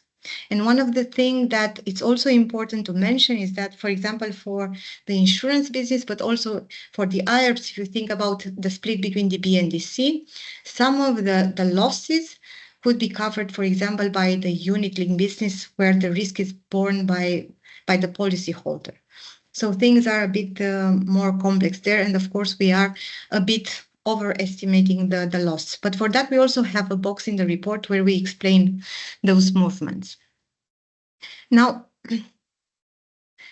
Another point that we made is on the fact that losses are expressed as a percentage only of those assets that are subject or that were subject to price shocks. And at some point, I mentioned, for example, the assets that are not in scope. And here, for example, these are quite relevant for funds, where basically, if they were to include cash, for example, that was not shock, of course, their losses would appear smaller. Another difference that came was on the fact that for banks, hedging and derivatives were considered for the exercise, while for our sectors and for funds sector, they were not. So it's a difference that somehow you can see reflected in the second round results. Another point that, of course, limits a bit the realism of the exercise, it's the fact that we are considering an 8-year horizon, so a long, medium to long one, let's say. But when we apply the market shocks, we apply them in an instantaneous manner, considering a static balance sheet. So, of course, for example, reactive management actions are not considered in this exercise. So with that, I'm reaching the conclusions slide, where I have a couple of points that I think are important to make today. One of them is the fact that the exercise provided us with a lot of insights. We learned a lot from the exercise. We have now in place a model that would allow us to run, let's say, top-down exercises on the asset side. So quite valuable insights and also a learning exercise. Also, the title that we used in the press referred to the transition, referred to the second bullet point that I have here. And that refers to the fact that transition risks alone are unlikely to threaten the financial stability. But when these are combined with macroeconomic shocks, they can increase losses for the financial institutions and thereby could hamper, let's say, the movement towards the green transition. Now, another point that we made in the report is the fact that ongoing monitoring of how financial institutions in the EU are financing the green transition is essential, and that, of course, it should be complemented with broader assessments of the financial risks across the system. And finally, the coordinated actions by policymakers, we believe, are crucial to mobilize the capital for the green transition, while of course, us as supervisors, we should stay vigilant to the risks that would hinder, let's say, achieving the climate goals. So with that, I'm happy to take any questions and revert back to you, Carlos, on, let's say, the potential questions that might come on the insurance and the IRS sector. Thank you very much, Evelyn, for this very clear presentation. Indeed, we are running a bit short on time, but we did receive at least a couple of questions, which maybe you could share some thoughts about. The first question, maybe straightforward, is whether is it planned to publish also the shocks applied and the input data in a way different from a PDF published by the ESRB, so that this could be potentially used for own scenario analysis by, I assume, by market participants. Is there anything you can say on that? So I think typically the ESRB is responsible for publishing what we call typically in our exercises technical information. So typically the ESRB publishes an Excel file, so it's a friendly format, I would say, where they have all the shocks. Not sure if we have it this time on the EIOPA website, but happy to share this with the persons that are interested in case they did publish it like usually. Okay, thank you very much. And the second question, looking at government bonds, which you emphasized during your presentation at some point, whether there's something you can say about the transitional risk profile per country. I don't know if this is information that comes out from the exercise or... I mean, what we agreed on the exercise is that is going to be aggregated at sector level. And we did not publish, let's say, any country level information. However, we were requested by the Commission, but this is not a public document, to provide them with a technical annex, as we call it, with the country level results. But this was agreed with the members that it's not, let's say, public, because that was not, let's say, the purpose of the exercise. Okay, thank you. Very clear. Let me just check if we have any other question, or if any of our participants has any burning question that you would still like to submit. This is your final opportunity, but I don't see any. So I think we are also more or less on time. So thank you very much, Evelyn, for the presentation. Which was very insightful, very useful, and of course for all the work around the exercise itself. Thank you so much. And with this, I would then move to our next item on the agenda, which is our second panel of the day. The second panel, I'm sure, will generate a lot of interest, maybe a lot of questions, because this is a panel focusing on the Solvency II work and on the regulatory technical standards on sustainability risk management, including sustainability risk plans.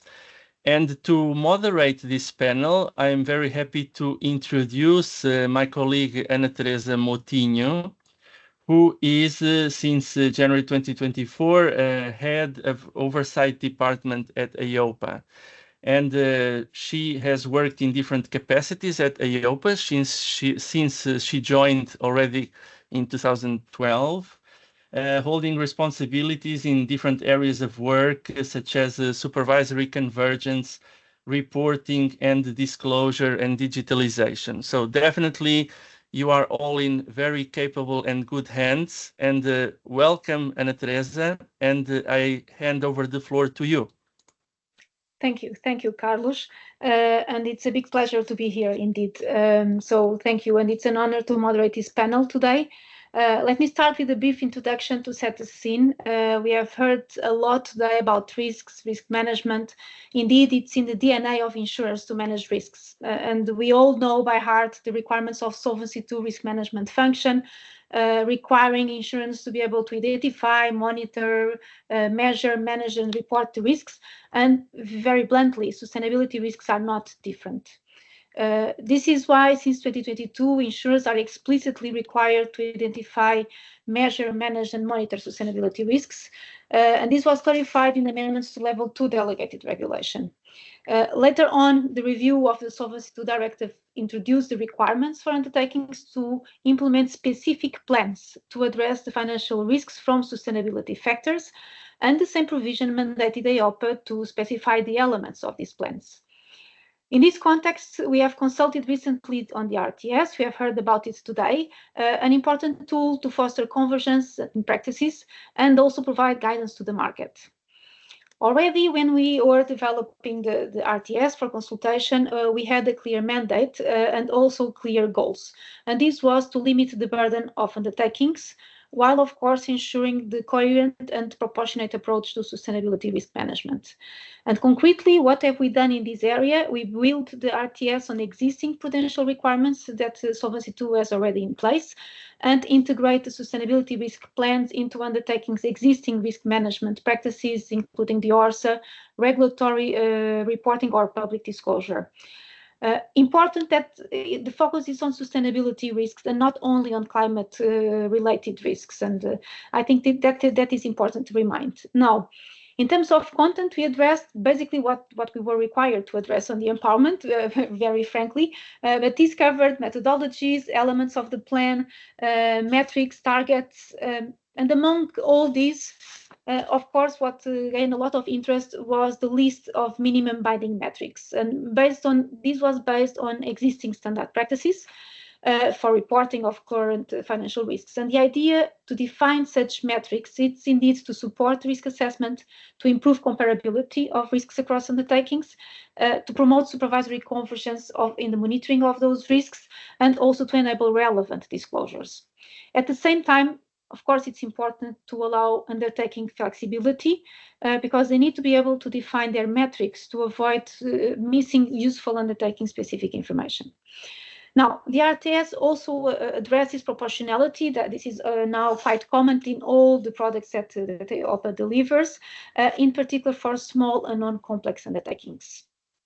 Now, we are today, 13th of March, the consultation was over on the 26th of February, and following the consultation, we want to discuss very openly whether the proposed RTS indeed meets the objectives of the legislators, and if it is sufficiently risk-based and proportionate to the industry capacity at the moment to perform sustainability risk assessments.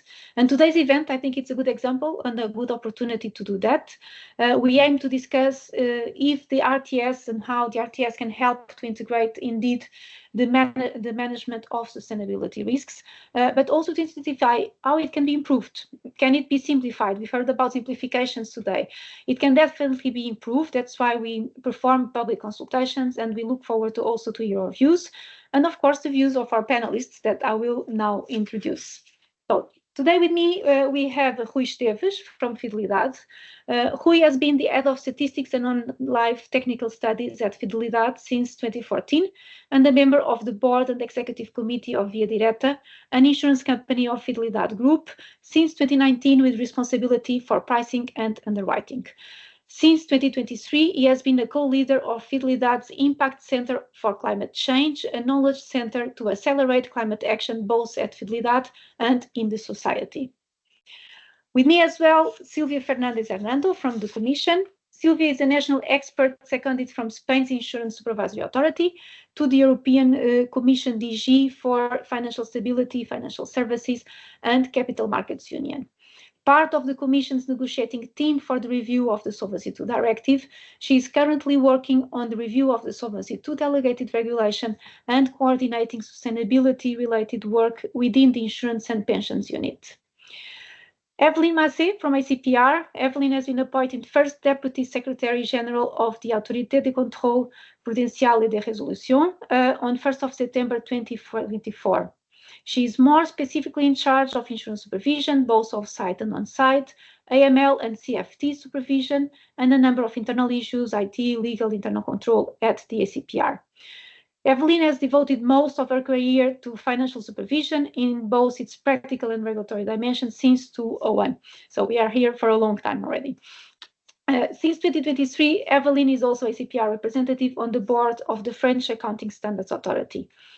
Finally, Gemma Sanchez-Danes from EFRAG. Gemma is a member of the Sustainability Reporting Leadership Team at EFRAG, specializing in the social dimension of sustainability reporting.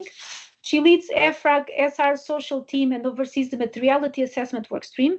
And Gemma also works on developing financial sector standards, leveraging on her prior experience in this field, which was as a partner in the financial sector at the Big Four firm in the UK and Spain, trained as chartered accountant, and worked with international banking and insurance clients. So as you can see, I am in good company, and you as well, to discuss this topic. Welcome all, and let me start with immediately a question to the Commission. Silvia, the mandate to EIOPA requires EIOPA to specify elements of specific plans to address the financial risks of sustainability. Can you give insight to the audience of the co-legislators' intention when introducing this mandate? Yes, thank you, Ana Teresa. So I can give a brief background on how these requirements and how this mandate originated, and also share from my perspective why EIOPA was given a role in the form of a mandate to further specify these rules through RTSs. So just as way of background, sustainability was a key topic of the recent review of the Solvency II Directive, and its importance grew over the course of the legislative process and the negotiations. And if we go back to 2021, when the Commission adopted its proposals, the objective was to systematically integrate sustainability risks into the risk management rules through targeted amendments to the ORSA, notably requiring insurers to identify material exposures to climate risks and and where relevant, also assess the impacts of climate change scenarios on their business. these proposed amendments to the directive, as you explained, Ana Teresa, so to complement the rules, the level 2 rules that had integrated sustainability risks for the first time into the prudential framework. In this regard, the Solvency II delegated regulation was amended to require insurers as of 2022 to incorporate sustainability risks into their governance, risk management system and investment strategy.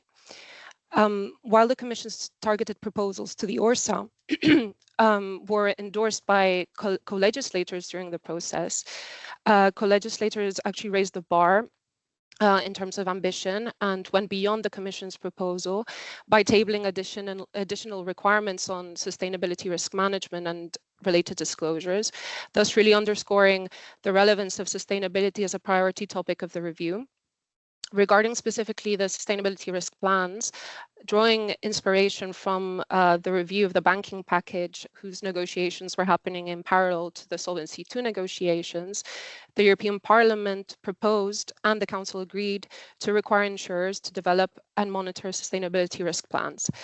And at that time, specifically the end of 2023, already international institutions such as the NGFS were only starting to develop their thinking on transition plans and their relevance for prudential supervisors. So the prudential plans we have currently in the banking and insurance framework were obviously not yet mainstreamed. So with this context in mind, the co-legislators decided to entrust EIOPA with a comprehensive mandate to further specify the requirements in relation to these sustainability risk plans and sustainability risk management as a whole. And I think, and with this I finished, that the choice of the agreed instrument for EIOPA to fulfill its mandate, which could have been guidelines, as was the case in the banking package, and also the context at that time where transition planning and prudential plans were just starting to emerge. It really showcases the importance co-legislators placed on providing clarity and also ensuring direct applicability of rules for insurers and supervisors to navigate these requirements. And it also shows that co-legislators found it beneficial to ensure a uniform application of sustainability risk management requirements across the EU, as well as consistent approaches in their implementation and supervision. No, thank you, Sylvia. And indeed, two key aspects, if you allow me: provide clarity and uniform application, and that's indeed one of the main aims of our tools in general and of the technical standard as well. So then I will address to you, Rui. Indeed, the technical standard aims is specifically to ensure consistent application and provide guidance, and this guidance both to the supervisors but also to the industry. How, in your view, does this proposed RTS support implementing a proportionate sustainability risk management in your company? And how would you rate the RTS in this aspect? Is it useful? Is it relevant? Is it counterproductive? Or does it depend on the different areas that the RTS cover? Well, clearly having the RTS is very useful. Otherwise, we will be looking at this significant challenge like an open field, and that would allow us to go each insurance company would go each way, and that wouldn't be clearly the intention of this. It's important to have the guidelines to know. We will help a lot for insurance companies to know how to address this challenge. We'll also set the boundaries, because otherwise the companies would be investing much more than one than the other, so it would be the results in the end would be very different from insurer to insurer. So it's clearly very useful for that purpose. It sets a lot. It has a structured framework, and will allow us from the beginning, since the narratives to the financial impacts, to have an approach that are being suggested that we follow, and that makes all the combining the ideas much more easier than if we would need to design everything from scratch. So I think it assures that the challenge for the insurance companies, the efforts are much more effective, and in the end it guarantees much more comparability between the results, and that's of course it's very significant.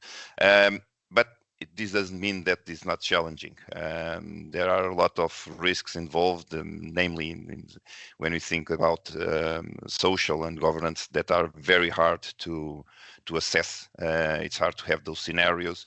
It's hard to understand what are the damage curves that we'll be exposed to. So designing scenarios and assessing the financial impacts that these can have, and namely when thinking of looking forward, it's of course it's a hard task.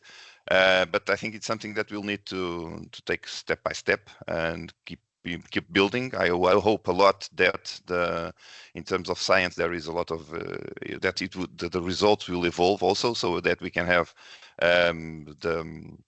those scenarios for everybody, and so that everybody can consume some common understanding about how these risks can impact on the several topics.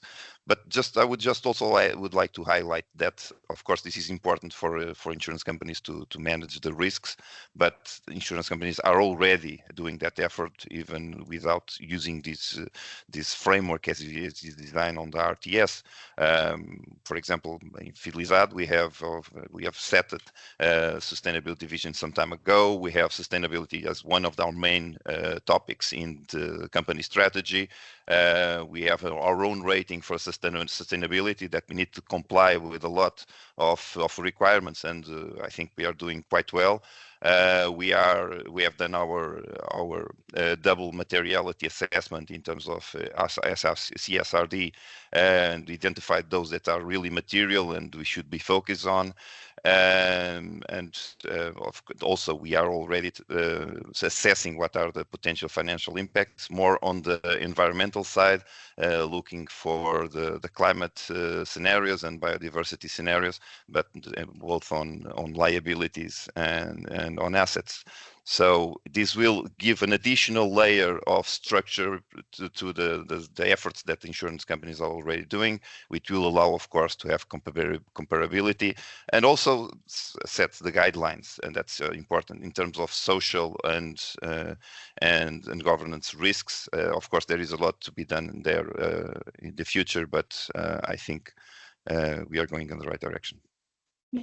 No, indeed. Thank you, Rui, and very relevant. Yes, indeed, risk management is what companies do. I mean, on a daily basis, and also when we all started, even the discussion of Solvency II was because the market have evolved for a risk-based approach that Solvency I, for example, did not reflect it yet, and now we are discussing, requirements level 1, level 2, technical standards, while at the same time companies are actually already doing it. So I think that is quite relevant, and yeah, it doesn't come as a surprise that, of course, on the climate methodologies, metrics are much more developed than on the social and governance. Now, I'd like to turn to the supervisors, because this is an area which is not, it's also new for supervisors, and supervisory approaches are also covered by the technical standards. So I would like to ask you, Evelyn, what are your supervisory expectations regarding the implementation of these plans? Do you expect undertakings to address this requirement as a standalone, or do you expect companies to embed materiality assessments and financial risk assessments on their own existing solvency tools? How do you set the bar? Okay, and then we come back from this to the supervisory approach. And of course, EFRAG is having a very crucial role on all this process and all this path towards risk management. So may I ask you, why should the ESRS also address, for example, anticipated financial impacts of sustainability factors on insurers if the RTS, which was now publicly consulted, focuses as well on the financial materiality of sustainability risks from a prudential perspective? So what is the difference between the both? Can you elaborate on that? Good afternoon, Anna. Yes, of course. So what I would do is probably explain a little bit what are the differences and the connections, and there's more connections than differences. So first of all, the CSRD, the ESRSs are based on the principle of double materiality. So it's not only financial, but also impact. And the way that we have actually drafted for the Commission, the first set, it's at sector agnostic level. So that means that all sectors, regardless of whether you're a financial institution or not, you're actually applying the same disclosure. So the objective is quite clear. It's actually about transparency in the sustainability journey. And in order to show that, you actually have to comply with a number of disclosures, quantitative and qualitatively.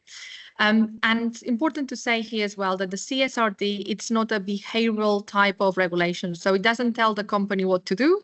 It tells you about what to report. So that's probably the first thing. When we look at the connection with prudential regulation, and in particular financial materiality or the financial risk assessment, as you have in the RTSs, the draft ones, we have to highlight that we have the same definition. So when we talk about financial materiality, we talk about the same one ourselves or the IFRS Foundation. And that's actually very important because we have to build a system which is compatible. So the way I would probably see, the RTSs and the ESRSs is on a sort of complementarity basis. So the ESRS is about what you disclose, but the RTS is about how you disclose, how you calculate, what is the methodology, how do you actually calculate, what is the data, the calculation. So there's the what and the how, right? So and the two are actually linked on that, and they are linked when we talk about connectivity. So this is actually a key principle in our case about connecting the financial statements and the sustainability reporting. And we do that through different lenses because, of course, the anticipated financial effects that you are mentioning relate to future financial effects. So this is actually the effects which are not registered in the financial statements. And there's a number of touch points between the ESRSs and also the RTSs when it comes to the materiality assessment, the process, the outcome. And then we have a number of disclosures as well on the environmental standards with flexibility. So you don't have to disclose in the first year or for the first 3 years, it's only qualitatively, the anticipated financial effects, which we all know what it means for insurers in the case of technical provision. So it's about complementing, the what with the how. Yeah, no, thank you. Very clear, Gemma. Evelyn, I'm not sure if you heard the question. Yeah, I heard it. Yeah, you did. Okay. So, sorry for that. I hope that you hear me well now. Good afternoon, everyone, and happy to contribute to this panel.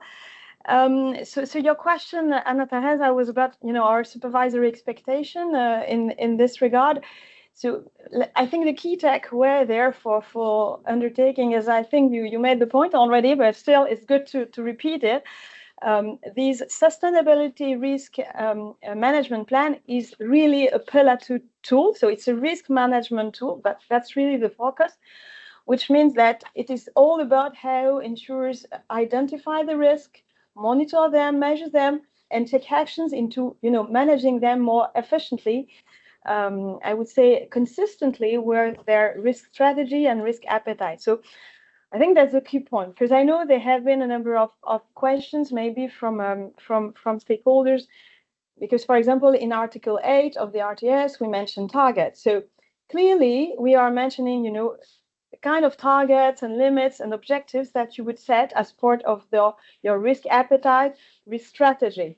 And I guess that this clearly links back to, a question about, okay, so if it's, in line with what we already do with the written policies, the OSA, what we write in our report to the supervisor, so what do we need? Those plans in addition to all what we already do and share with the supervisors in terms of risk management. So I guess there, and I'm happy actually that the co-legislators somehow, really tackle the point. Sustainability risk, I think, are really a strategic question for the insurance sector. We really are at a turning point there. It reaches so many angles of the business and the risk profile that somehow we needed a place where we would have, a kind of helicopter view of all the things at stake and the implications for the company. And it's true that we have already a lot of material, but this kind of piecemeal approach somehow fails to provide you with a real strategic view of all that. So this is where I think that the plan is really bringing some important additional value as compared to the already existing document. In addition to that, I think that, as explained also by Gemma, the RTS provides you with a number of modalities so that insurers in doing this exercise have the right perspective. So this was also mentioned by other participants. So for example, you have the 15 years horizon, which is typically much longer than the usual business cycle horizon companies would take for the ORSA, for instance, more 3-5 years. So clearly, so this kind of risk, we need the long-term view. We also have, very clearly explained that it's a double materiality exercise, as Rui underlined. It's inside out, outside in. Really, both angles should be explored. I also see it as a deep dive because, of course, you should build on what is already, performed for the ORSA in terms of scenarios. But you can explore other scenarios. Really to completely embrace what is at stake. So I'm thinking, for example, of additional supervisory exercise that could have been performed. We did one last year for France at the SCPR. You have the NGFS transition scenarios. You have representative concentration pathways. I mean, many tools that should be somehow explored to really, give a good strategic view to the governance of the company about those risks. Last year in France, we performed, a review of how sustainability risks are already currently taken into account by insurers as part of the, let's say, current Solvency II framework. I think there are a number of good lessons we could draw from that exercise in light of this new exercise. For example, maybe just to recall that you need to take into account all three risk dimensions about sustainability, i.e. physical risk, transition risk, and also legal, I would say, reputation risk as well, because people are very often very much focused, on transition, because we talk all the time about transition plan, but actually physical risk is very important as well for the insurance sector. And I would say for the whole insurance sector, that's the second, lesson we drew from the exercise. It's also important, for example, for, health insurance, disability insurance. You can have some very important consequences there into the change in environment. And maybe a third lesson I wanted to share with you is that, of course, as of today, in your ORSA, you tend to focus on, material, quantifiable risks.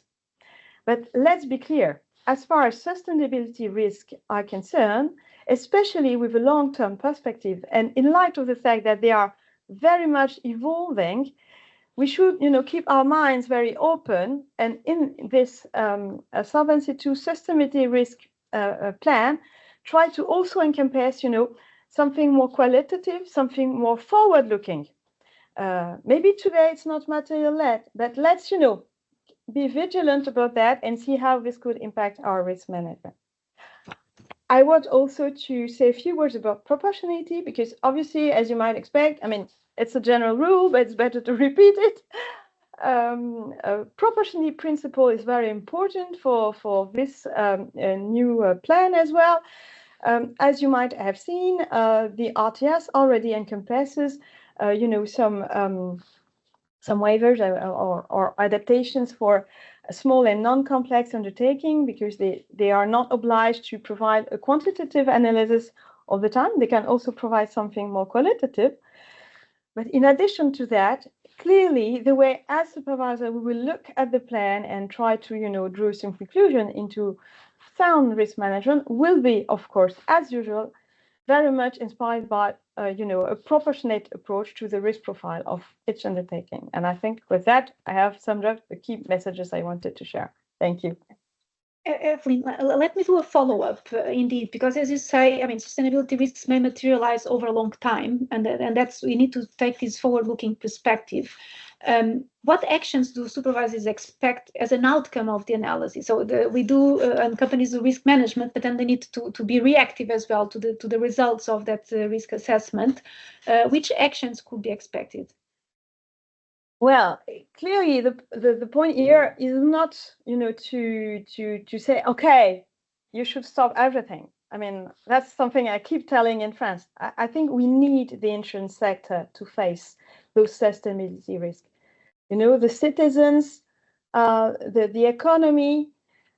We need to have, I mean, to me, the insurance sector is part of the risk management of, the whole system, I would say, especially, for example, for climate, for environment, but also for social risk. I mean, I can say these are key challenges we have to face together. And the insurance sector is there, I think, to support the citizens in the economy into that. And clearly, I would expect insurers to, adapt their products so that they provide the right incentives, that they work on prevention. Clearly, I mean, we cannot manage this kind of growing risk if we don't have, if we don't try to work together on preventive measures.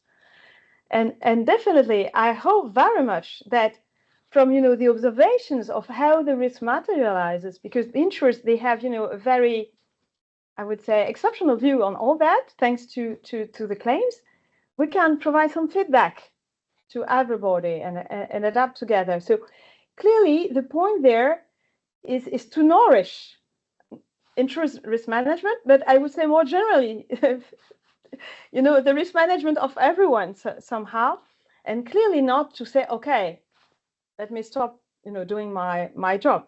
On the contrary, it's really, getting into, I would say, enhanced tools, accessing hopefully more data, sharing. I mean, the normal risk management business, I would say. Yeah, no, thank you. Thank you, Evelyn. Indeed, very, very interesting. So thank you.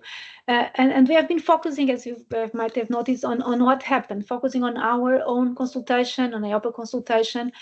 However, we cannot ignore the fact that on the day that the consultation ended, Commission released the Sustainability Omnibus package. And the package, I mean, it was referred, I think, on more than one panel today, or at least in the speech from Petra in the morning. The package indeed aims to streamline rules and reduce bureaucracy, help companies, but still trying to achieve the Green Deal's objectives. So looking ahead, we have already heard from Petra that from EIOPA perspective, we will prefer to hold the finalization of the RTS until there is stability on the scope and the extent of the revision. But it is indeed too early to anticipate what is the impact of such proposal on the RTS and on the different aspects of the RTS. We need, for example, to assess if insurance will remain subject to CSRD reporting, how many will remain, how much data points will remain to inform insurance risk assessment. But of course, in here, we have also a double impact on the insurance sector from the changes on the CSRD reporting. So we will need to see, and I'm sure that we will need to reflect on how to revise our RTS. But for the second round of questions, I would like to start already that reflection also because we have already in the House the comments received, and I would like you to look ahead on these implications of the recent developments, but also as well the role of the regulation on sustainability risk management. We as already referred today, we don't need regulation to actually require companies to manage their risks. They are doing this today. And this should continue, and of course, preferably in a convergent manner. So there are, I'm sure, areas for improvement in our RTS, and I would like now to start focusing and turning the shift of the discussion into that direction.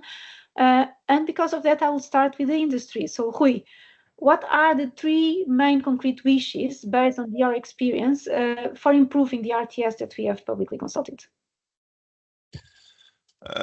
Well, more than saying something about the wording of the RTS, I would say for what comes next after using them to make our sustainability risk plans.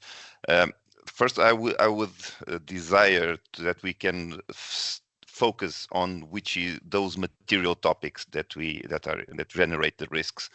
Of course, saying what is material and what is not means that we are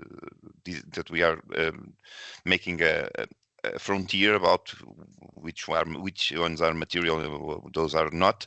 But I think we should focus on those that are really material, because that will allow us to reduce the burden, of course, and also to focus on improving the scenarios and the measurement of those risks and taking decisions regarding those, because there are several. We've made our double materiality assessment. There are several dimensions of risk, and there are ones that clear we should focus more than others, because it will be those that are less material can be a source of dispersion and without any additional focus. But given this, I think that we should focus on making a double materiality analysis with quite accuracy and trying to identify all the sources of risk, because then that will have an impact of the additional analysis that we will do. I would also would like that this does not mean to have an increased burden in terms of regular reporting. Usually the teams are not that big. If we need to invest a lot of reporting too much and with too much detail, that will reduce the time that we have to invest on effectively managing those risks. So I would like to see a balance between what we need to report and so that we can focus on that side. And also on that, I think that it was Gemma that has talked about it regarding the S and the G side of the sustainability risks. It's something that it's much harder to measure. So eventually we need to take some qualitative approaches to try to identify those and how we must start managing those and what are the actions that we need to take. But I'm a statistician, I'm a mathematical background, so I would like to start measuring those and having scenarios. So having some guidelines about how we can start doing so, it will be also very important and effective. And once again, in the end, we would allow to have a larger comparability about the several results that are in the market. And I think that's when looking for the challenges that we have ahead, I'm feeling much more comfortable about climate and biodiversity than I am with social and governance, because there are risks that are much more spreaded, are much more they are changing all the time. We are certain there are a lot of uncertainty nowadays how those risks will evolve, but I think we should try to have the same scenarios or some orientation about the scenarios that you should use, so that not only to simplify this but also to have more consistent results when we're thinking about the several companies in the industry. Well, thank you, Rui. I think it's valid. And of course, I think there's a number of areas where the RTS can be improved, can be simplified, and indeed, we are dealing with sustainability risks as a package covering all, but indeed they are at different levels of maturity in terms of management. And I think, maybe we need to discuss how to better reflect that as well. Evelyn, I'd like to come back to you because again, this is, I think you said there's so many dimensions, right? And you need the helicopter view. And one of these dimensions is as well the transition plans that we have in place. So how do you describe the interaction of insurance transition plans with the proposed risk plans?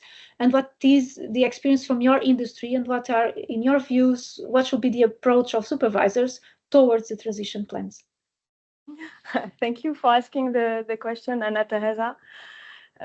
Maybe as a first point, I wanted to underline that the RTS is precisely trying to create a bridge between, the Solvency II risk plan and the CSRD, more transition plans.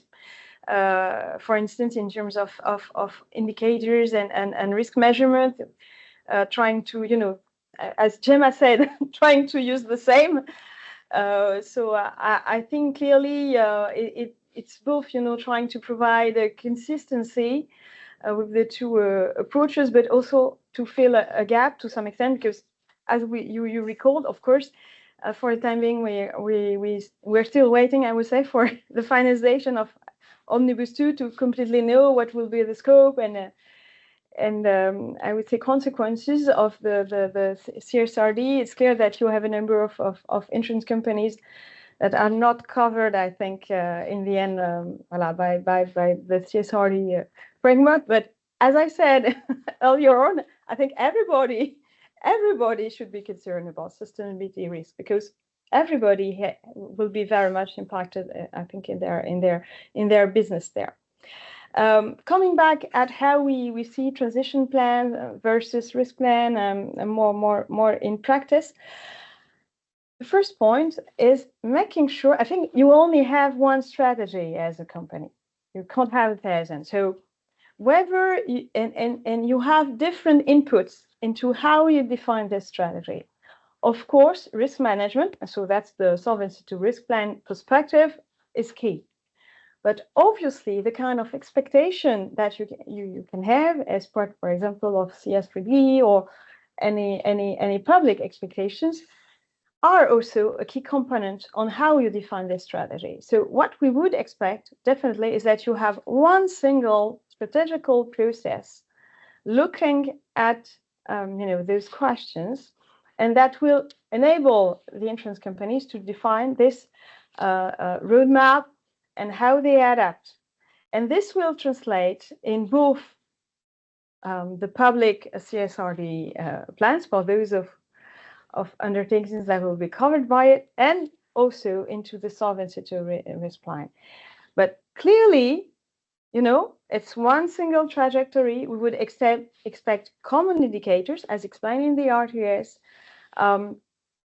It should be consistent all the time and logical. So clearly, we will look at it. Maybe to provide an example, of course, as part of your sustainability information publication, you can say a number of things about the brown assets you are holding in your portfolio, in your investment portfolio.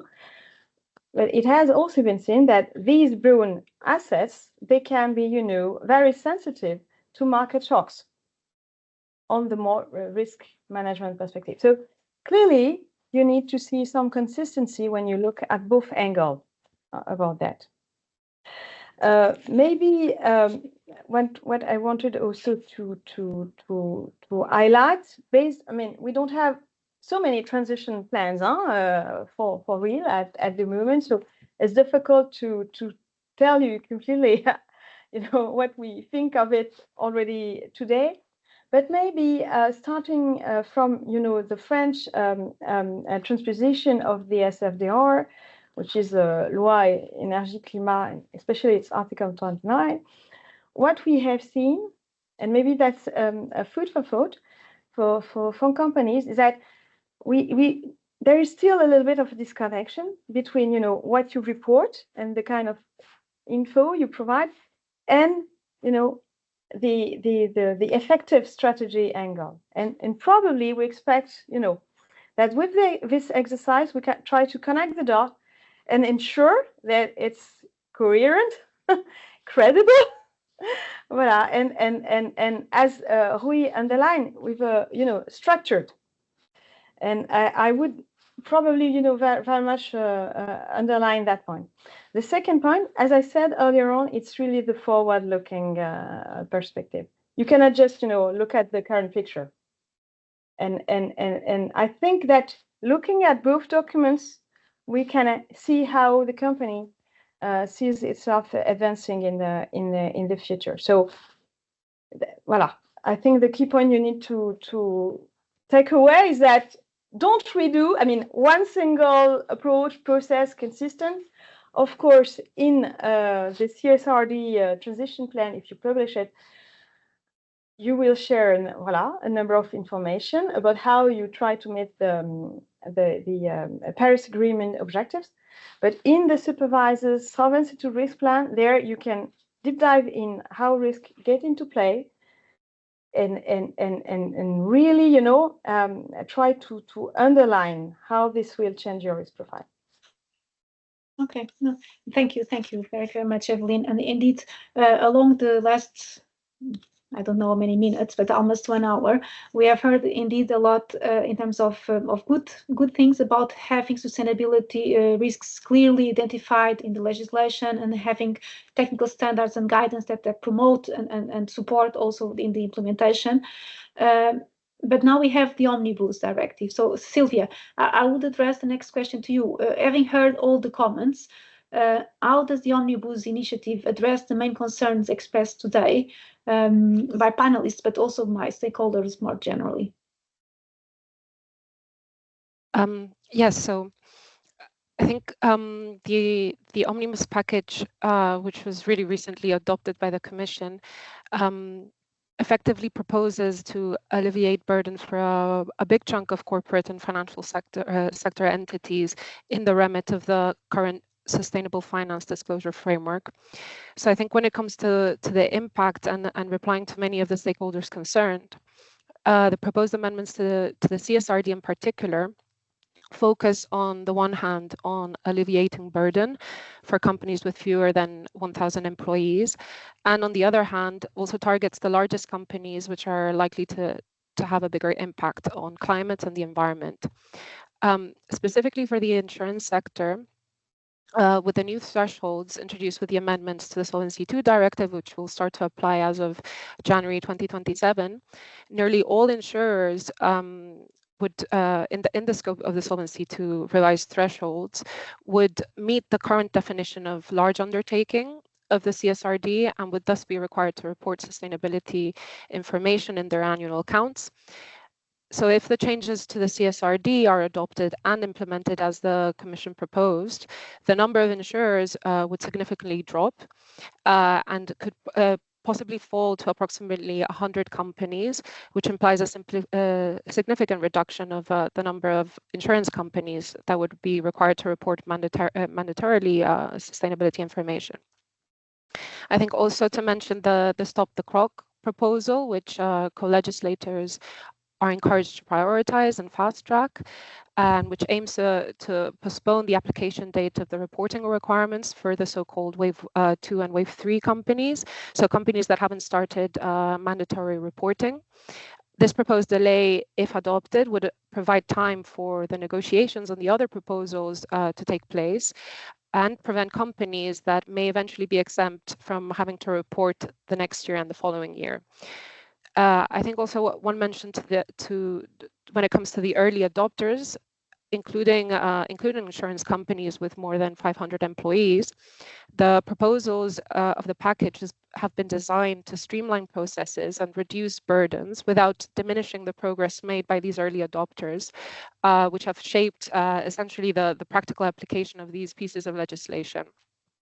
Also, while the proposals introduce a reduction of the scope and a simplification to the rules, which was asked by stakeholders, they also include voluntary provisions based on the VSME standard produced by EFRAG and a voluntary regime for taxonomy reporting for companies with a limited turnover. So these voluntary standards will help address market demand, enhance comparability of data, and also contribute to reduced greenwashing. So I think it's safe to say that the Omnibus package tries to tackle the most recurring concerns voiced by reporting entities, by auditors and national regulators, which have to transpose EU law into their national law, and concerns which have often centered around the complexity of rules, the costly implementation, regulatory overlaps, all of which have been flagged to create barriers in the business environment for EU companies, specifically for smaller ones. But it's also important to highlight, and with this I finish, that the package also has been designed to enable companies to still disclose sustainability information in a standardized way and enable companies and investors to access sustainable finance or make investments for their transition. Indeed, and such standardization is indeed key, even if kept voluntarily. And again, we have already addressed the omnibus might have an impact on RTS, and I mean, I think we just refer to that, but it will definitely as well have an impact on EFRAG's agenda. So I would like to address the final question to Gemma. What is EFRAG's agenda ahead of CSRD implementing measures in light of the omnibus now and the experience in developing the standards until now? And more specifically, are there any actions planned to support preparers on the interpretation of the set 1 of the SRS for insurers? Thank you, and it's good to follow Sylvia here. So in terms of the omnibus and the CSRD, probably a couple of points from the current proposal from the European Commission. One is the fact that sector standards would be outside, so they would not be mandated. So there wouldn't be any financial institution sector standards. That's the first thing. And secondly, that the proposal also suggests a revised or a streamlined set 1. So maybe I would respond in 3 different ways. So first of all, the current set 1 or sector agnostic disclosures do not cater for the specificities of the financial institutions. And we knew that from the start. They are more real economy based. So we always said that we would need to develop some sector standards in order to explain mainly what does value chain mean. Yeah, because most of the impacts for financial institutions will come from the portfolio on the E, on the S, and on the G. So we know that sector agnostic is not covering the financial institutions. 2, what we are hearing from preparers, the ones that actually have already implemented the ESRS this year, is that this sector lens is very much needed. In things that are, as obvious as, what are the scope 3 significant categories for insurers or real estate directly held buildings? How do I interpret that? So there's a lot of work to actually do on interpreting the sector agnostic. And for us, this is actually the priority. And we heard these loud and clear from the advisory panels where EIOPA is also an observer. So this is for us probably the key challenge that we have. So the question remains about what will EFRAG do? and the answer is that we are actually discussing internally. We have board meetings next week. We are contemplating different scenarios. I think that we have to be cognizant of the situation. Obviously, we'll see what the omnibus developments will be after the trilogue. But one of the challenges that we have is if we listen to the financial institutions, those which are represented also insurers in our board and in our tech, we actually need to think about a way of providing this guidance in a non-mandatory way. And of course, we're actually looking at the year 1 reports. It's a good week, this one, because we have a lot of listed insurance companies across Europe that are reporting, and we are paying a lot of attention to that. So more to come on that end, I would say. Thank you. Thank you very much. And with this, I think we arrived at the end. Looking at the time, I think I'll just address very briefly some of the questions we have been receiving. I think some of them have been answered actually throughout the panel. I mean, there's a question on the targets that are referred to, and I mean, what does these targets mean in the context of transition plans or the sustainability risk plans? I think we have addressed that during the panel. The impact of Omnibus 2, I think we have addressed as well. Indeed, there will be a need to revise what we have.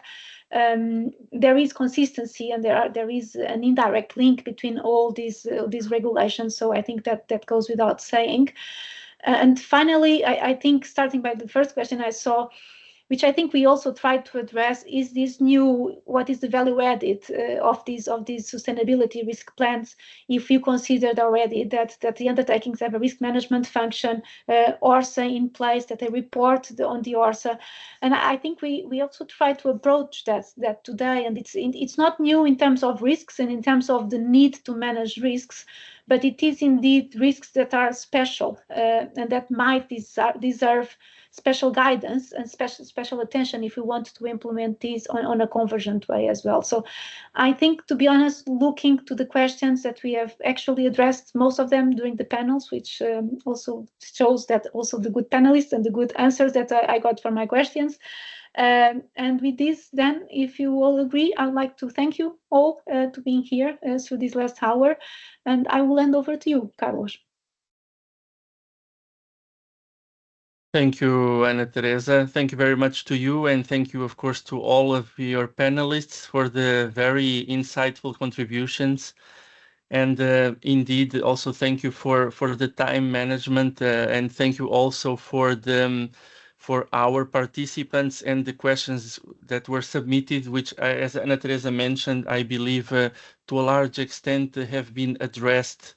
Apologies if not in every case, but given also a bit the time limitation, I think still many of the questions have indeed been addressed either by the panel or also, I would say, in some cases by some prior interventions earlier during our event. With this, we are coming quick towards the end of our conference, and we have still a very interesting and I would say important moment in our day, which is a final presentation on also a very timely topic, which is the work and main deliverables of the platform on sustainable finance, which, as you may have seen, has been issuing several reports. I think the last of those just a few days ago. And with us today to tell us a bit more in detail about the main elements of this work, we have Elena Viñas Fiestas, who serves as a commissioner of the Spanish Financial Markets Authority and is chair of the EU Sustainable Platform on Sustainable Finance, which mandate is now coming a bit to a conclusion. She also co-chairs the recently established task force on net zero policy. And in addition, she's a member of the Climate and Environment Advisory Council of the European Investment Bank, and was formerly of the UN Secretary General High-Level Expert Group on Net Zero Pledges. So thank you very much, Elena, for being with us, for having accepted the invitation, and we look very much forward to your presentation. And with this, I hand the floor to you. Thank you so much, Carlos, and good afternoon to everyone. It's a real pleasure to be with all of you. I would like to thank not only Carlos, but very much Petra Hielkima, Chair of EIOPA, for the invitation. And if you allow me, Carlos, let me see if I can upload the presentation. I prepared a little presentation for all of you because I wanted to share a few graphs. Can you see the presentation? We can see it indeed. Yes. Perfect. So let me, it's very difficult. I think the task or the difficulty for me today is how to share with you all the work that the platform has been conducting over the last 2 years. You mentioned it at the very beginning. The platform has a 2-year mandate. It was set up, it's basically a multi-stakeholder advisory group to the European Commission. Our main task is to advise the Commission on the implementation, development, and usability of the taxonomy, but also the broader sustainable finance package. Now, over the last 2 years, we have published 8 reports and a series of responses to public consultations from the European Commission. And you have a snapshot in the screen, so you can look at it. They're all available on the European Commission's website. Now, you were right, Carlos. 2 days ago, we published our last report, which is the monitoring of capital flows. But let me tell you a little bit, give you a snapshot of where we are and a couple of the key messages of some of our key reports. So when we started 2 years ago, our mandate, the European Commission said to us, we would like you to look at how can the taxonomy be simplified. That was long before the omnibus. So what we decided was to do a double assessment. On one hand, we said, let's look at a little bit more in detail what's happening on the ground.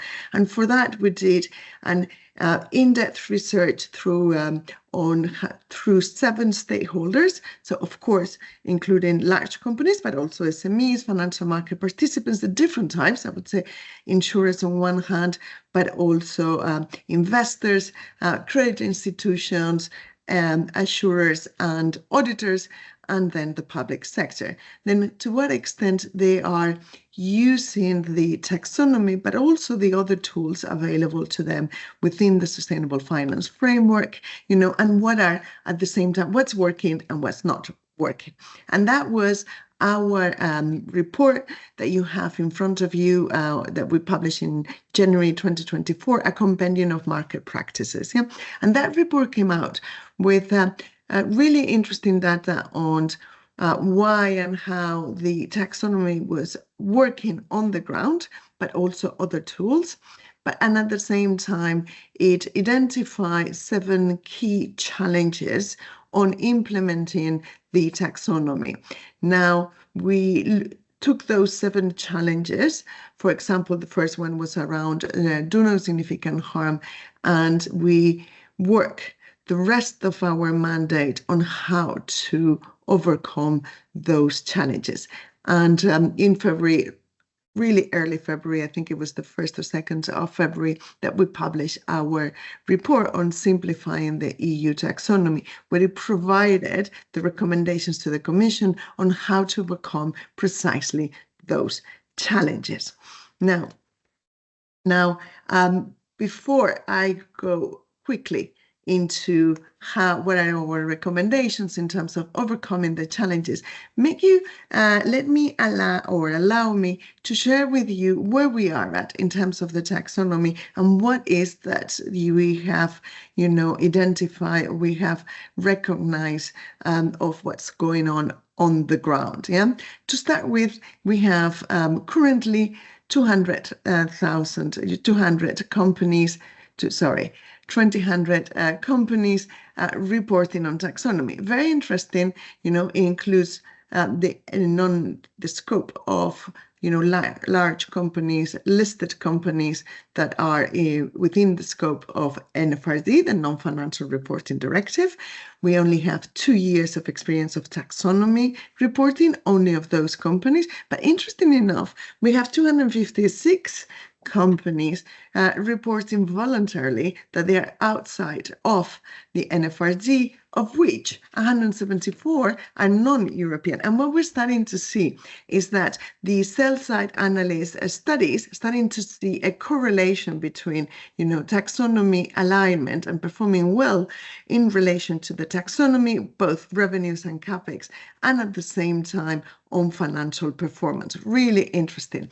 But what we're also seeing is that there is been a growth particularly on investments from the last year to this year's by exactly the same companies. And if we only consider the European companies, we have that in only 2 years, there's been a 530 billion of euros invested in climate mitigations. You have in front of you what are the largest contributors in terms of the total amount, but it's very interesting to see also how both capex and revenues have grown over, between the 2 years. Now, because this is an EIOPA conference, I have to say that the bad news is that the investments in adaptation, in adapting companies, installations, plants, and assets actually is really poor. It only represents 1% of all that capex. So much work needs to be done in that area.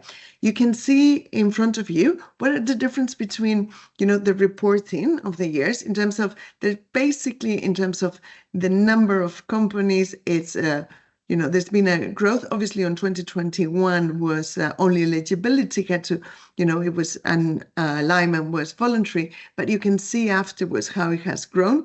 You can see how there's been growth in terms of both revenues or turnover and capex. In the next slide, you can see in terms of the percentage and the companies, both revenues and capex. And it's very interesting because obviously there are many companies that they might be 0% revenue aligned or close to zero, but they are investing in becoming taxonomy aligned, that is in, transitioning, in greening their activities.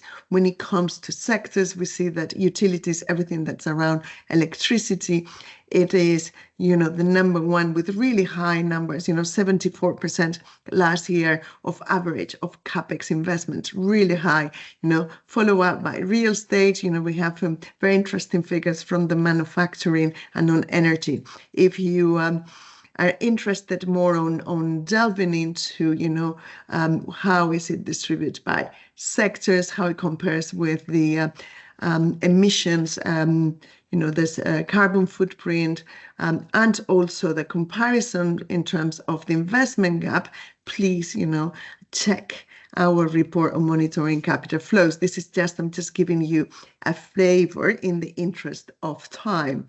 Now, when it looks at last year's reporting for 2023 investments of the European companies, always this small sample of companies, then you can see that by and in large, the investments have been on electrifying, the Europe. You see in terms of production of electricity, on transmission of electricity and distribution, but also, interesting enough, it is quite a bit of investments that have been done in the auto, in the construction sectors, and in manufacturing. When it comes to the financial and insurance activities, then it is relatively small. It is probably for these institutions that the current KPIs work the least, that is more difficult to really implement the taxonomy. Therefore, a lot of our recommendations were very much geared on how to facilitate financial institutions, financial market participants, and insurers integrate the taxonomy and use it. Yeah, so use it now. Sorry. While we did this assessment that I was talking at the very beginning on what is going on the ground, it was more a qualitative and a survey, from the bottom up, and also identifying the challenges. We conducted this other assessment that I just gave you a hint, an overview, which was more around, the extent to which, the capital flows are actually, diverting towards sustainable investment. Are we catalyzing those investments towards sustainable investment? Now, on that front, in the report, we also look at the secondary markets, and the debt market. But I thought that for today, I will give you only, the picture when it comes to the corporates, the real economy, and hopefully, with this, I sort of awake your curiosity, and you may look at the rest of the report. But this is when it comes to taxonomy alignment. And what we realize is that, increasingly more companies, that said, well, I only can, invest X amount of money, or it will take me X amount of years to, upgrade my facilities or to transform my activities so they are taxonomy aligned, to green them or to decarbonize them. But I want to share with my investors, with my shareholders and other interested parties, my plans. Yeah, and they started to set up targets for the short term or the medium term, using as well the taxonomy to set up those targets. And now what is really interesting in how the taxonomy works is that not only you have to disclose your CapEx investments, in taxonomy aligned activities or in becoming taxonomy aligned, or expanding those activities, but also those investments need to be part of a CapEx plan. And then you disclose, you explain your CapEx plan.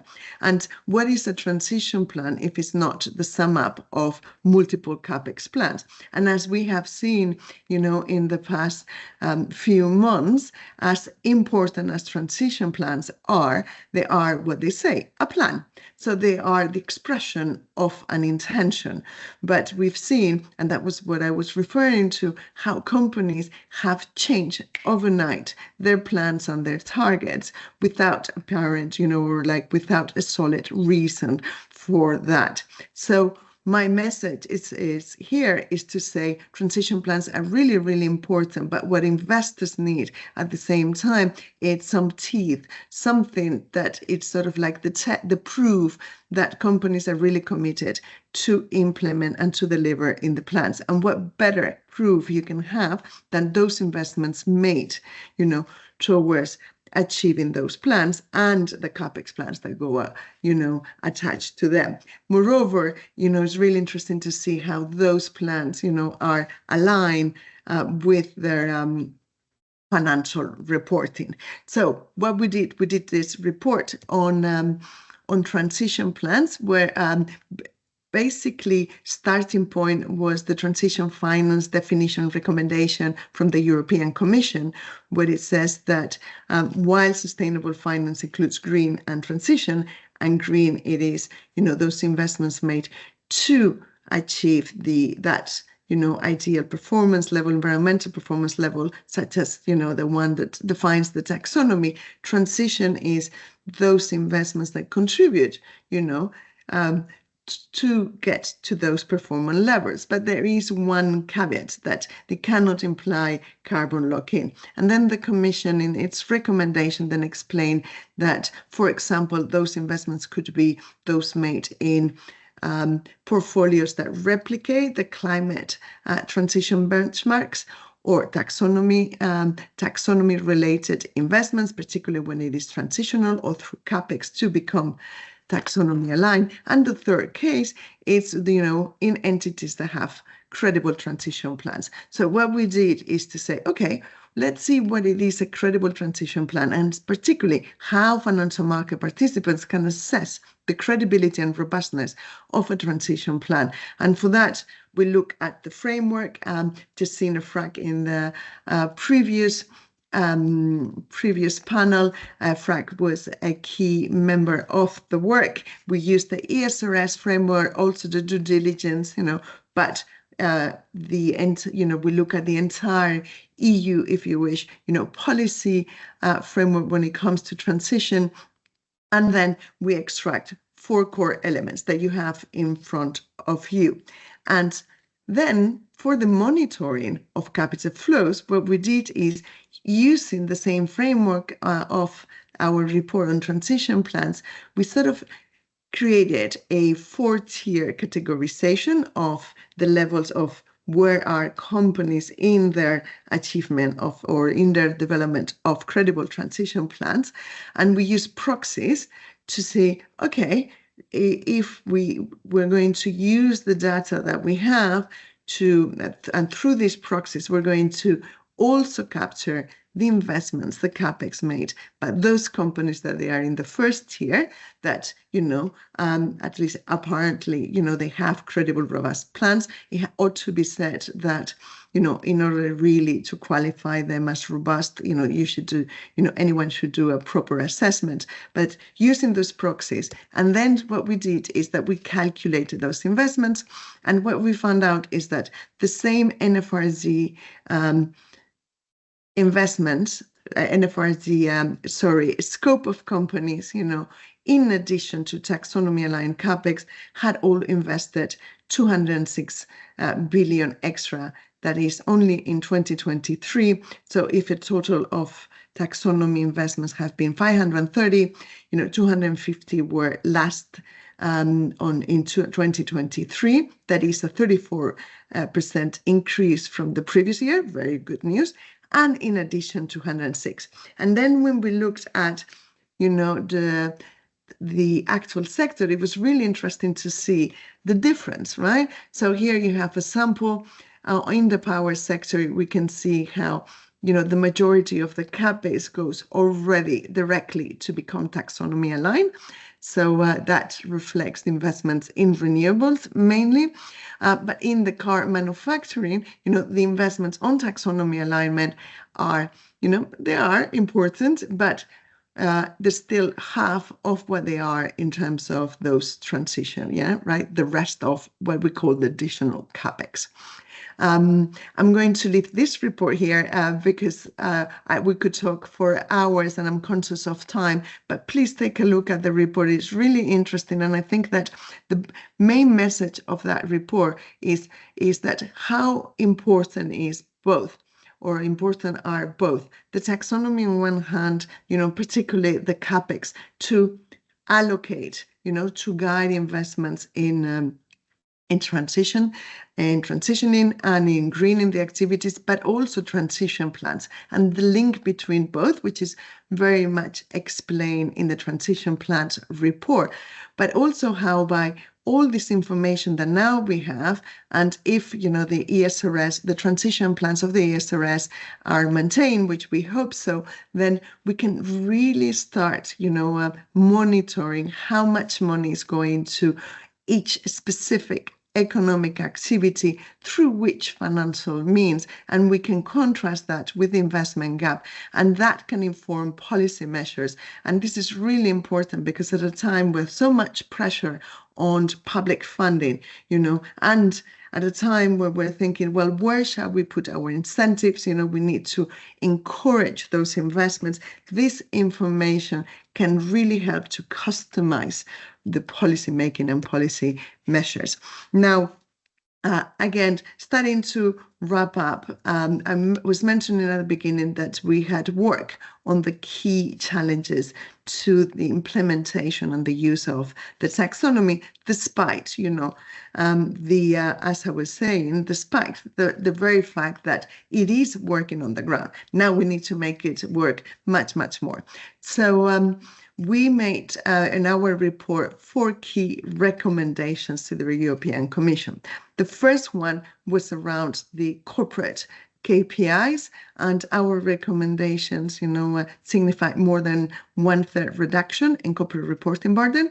I have to say that we're really pleased to see that in the level 2, the delegated acts that the Commission has released, they have captured a lot of most of our recommendations, from the materiality threshold to changes in OPEX, to the review on the do no significant harm and the criteria. So very pleased on that. You can see we made very specific recommendations on do no significant harm. We also review the templates for both companies and financial institutions. We made a proposal for a really simplified guide. We highlighted, the difficulties on the underwriting KPI, in particular for insurers. And then we have developed, which is the next report that we will publish very shortly. It's on what we call an SME streamlining approach for helping SMEs access sustainable finance. It's inspiring the taxonomy, but it's not taxonomy. And it also builds very much on the European Investment Bank Green Checker and the European Investment Fund, the Sustainability Guarantee Checker. I will finish by saying, if you allow me, sharing with you a couple of thoughts or reflections. The first one is that at this time when we're talking so much about sustainability and competitivity, right, and competitiveness, they go hand in hand, particularly when it comes to the medium and long term. But we also have to really, really recognize that in one area where Europe really has a competitive edge, it's in sustainable finance. US American financial markets have traditionally outperformed the European financial markets, but it's in sustainable finance where we are leading and we are the big reference. More than 62% of the market of the financial markets today is ESG. That is not to take into account the integration more on a risk management perspective. Our taxonomy has inspired 58 taxonomies across the globe. More than 60% of the global GDP, it has today a taxonomy. And our disclosures, the ESRS have, without any doubt or influence, across the globe, the disclosures, climate-related disclosures. Now, that leadership is not a given, yeah? And others are stepping up quite quickly, particularly in Asia, Singapore and Hong Kong. There's a big, there's big developments in that part of the world, and of course, London. Each of them are racing to position themselves as the sustainable finance hub. So while we need simplification, nobody doubts it. We need to be very careful not to throw the baby out with the bath waters. And on that, I would say that 2 notes of caution from my side. The first one is that investor protection is a non-negotiable, yeah? Minimum reporting requirements, are a must for all companies except for SMEs. That will ensure market integrity and transparency. And I know the voluntary reporting, of course, is better than nothing, but it's not the answer. We know what happens when companies choose what, how, and when to disclose information. It leads to cherry picking, market confusion, and greenwashing. Yeah. Reliable sustainability data is essential. Yeah, it is the base and was the starting point for the development of the sustainable finance package. And we need to focus on what is most important, because yes, we need to find the right balance between lighten the burden for companies, but also providing that reliability and integrity to the financial market. Yeah? So let's concentrate on what works. Let's have a review of the standards, but based on evidence and experience, yeah, and what financial market participants need. We have already, the taxonomy has already guided 530 billion plus the 200 billion that, in addition, thanks to transition plans, I think it's quite clear what we need. So let's not lose sight of, the core objective. And I would say, I hope that at the end of the negotiations, we can have, yes, a mid category when it comes to reporting, but at least have some minimum requirements, and those are based on climate and transition finance and transition plans. Thank you very much. I'm happy to take questions. Thank you very much, Elena. Very impressive exercises summarizing all that work in a very compressed slot. So congratulations for that. And we spent much of the day talking about the need to address gaps and invest on adaptation. So I also took from what you just presented that we still have a long way to go on that front, based on what you just presented to us. There are actually a few questions, so maybe, although we are running a bit out of time, but maybe we can try to take at least 1 or 2 of those. First question is whether you expect that the taxonomy alignment numbers to be readjusted now with the implementation of the statutory audits this year as a result of CSRD obligations, whether you expect to see moves in the taxonomy alignment figures that were there before. Right. Yeah. Thank you very much. It's a great question, right? Because I don't see the figures will. I think there will be some adjustments. I was talking before about adaptation. What we realize is that is actually how to account adaptation or how to report an adaptation. One of the points that we realize that has that companies struggle the most. We also realized that there might have been a small double accounting when it comes to the consolidating financing reporting, right? But this is very technical. So there might be, in fact, we estimated in around 10%, right? That might have to be a little bit review. But other than that, the trend, hopefully, if we look at 2022 to 2023, is going upwards, yeah? Because companies, The effort is the first year when you have to put in place, the management systems, when you have to think.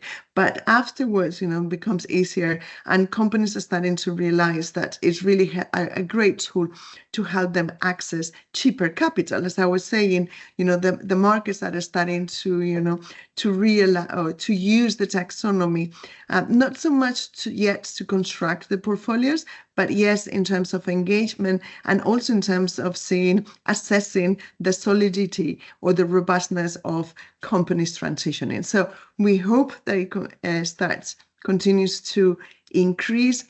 And I also, and the last point, sorry, very quickly, is that we realize that there's a lot of capacity building yet that needs to be done, and simplification or helping interpreting the criteria, and that includes the auditors and the consultants. Yeah, so there's a lot of capacity building to be done in that sector as well. Oh, thank you very much.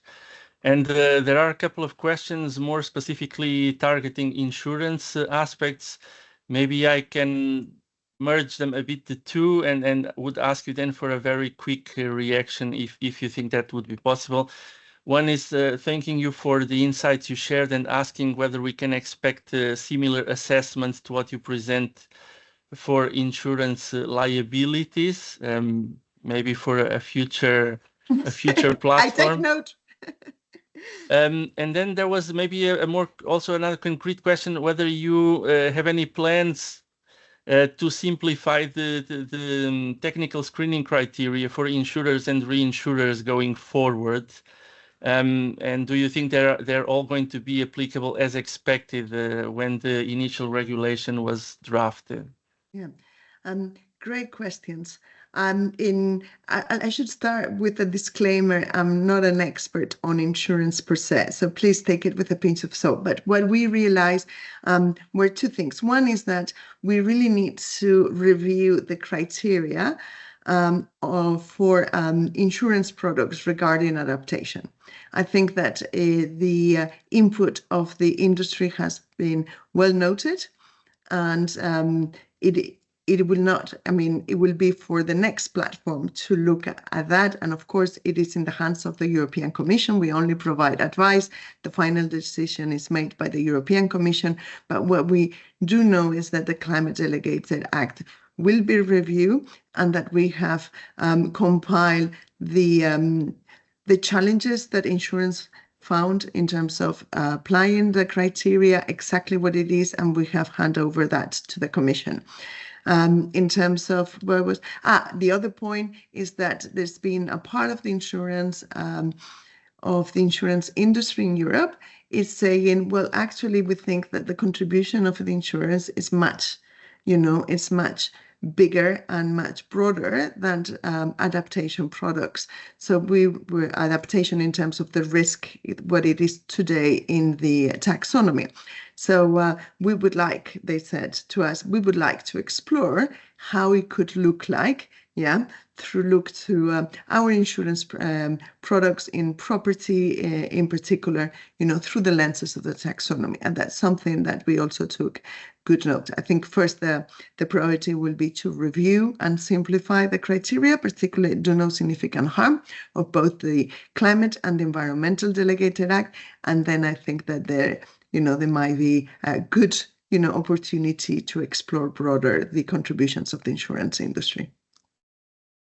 Thank you so much, Elena. Thank you for your presentation and for sharing with us all this huge amount of work, and looking forward to this last publication that you mentioned in your intervention.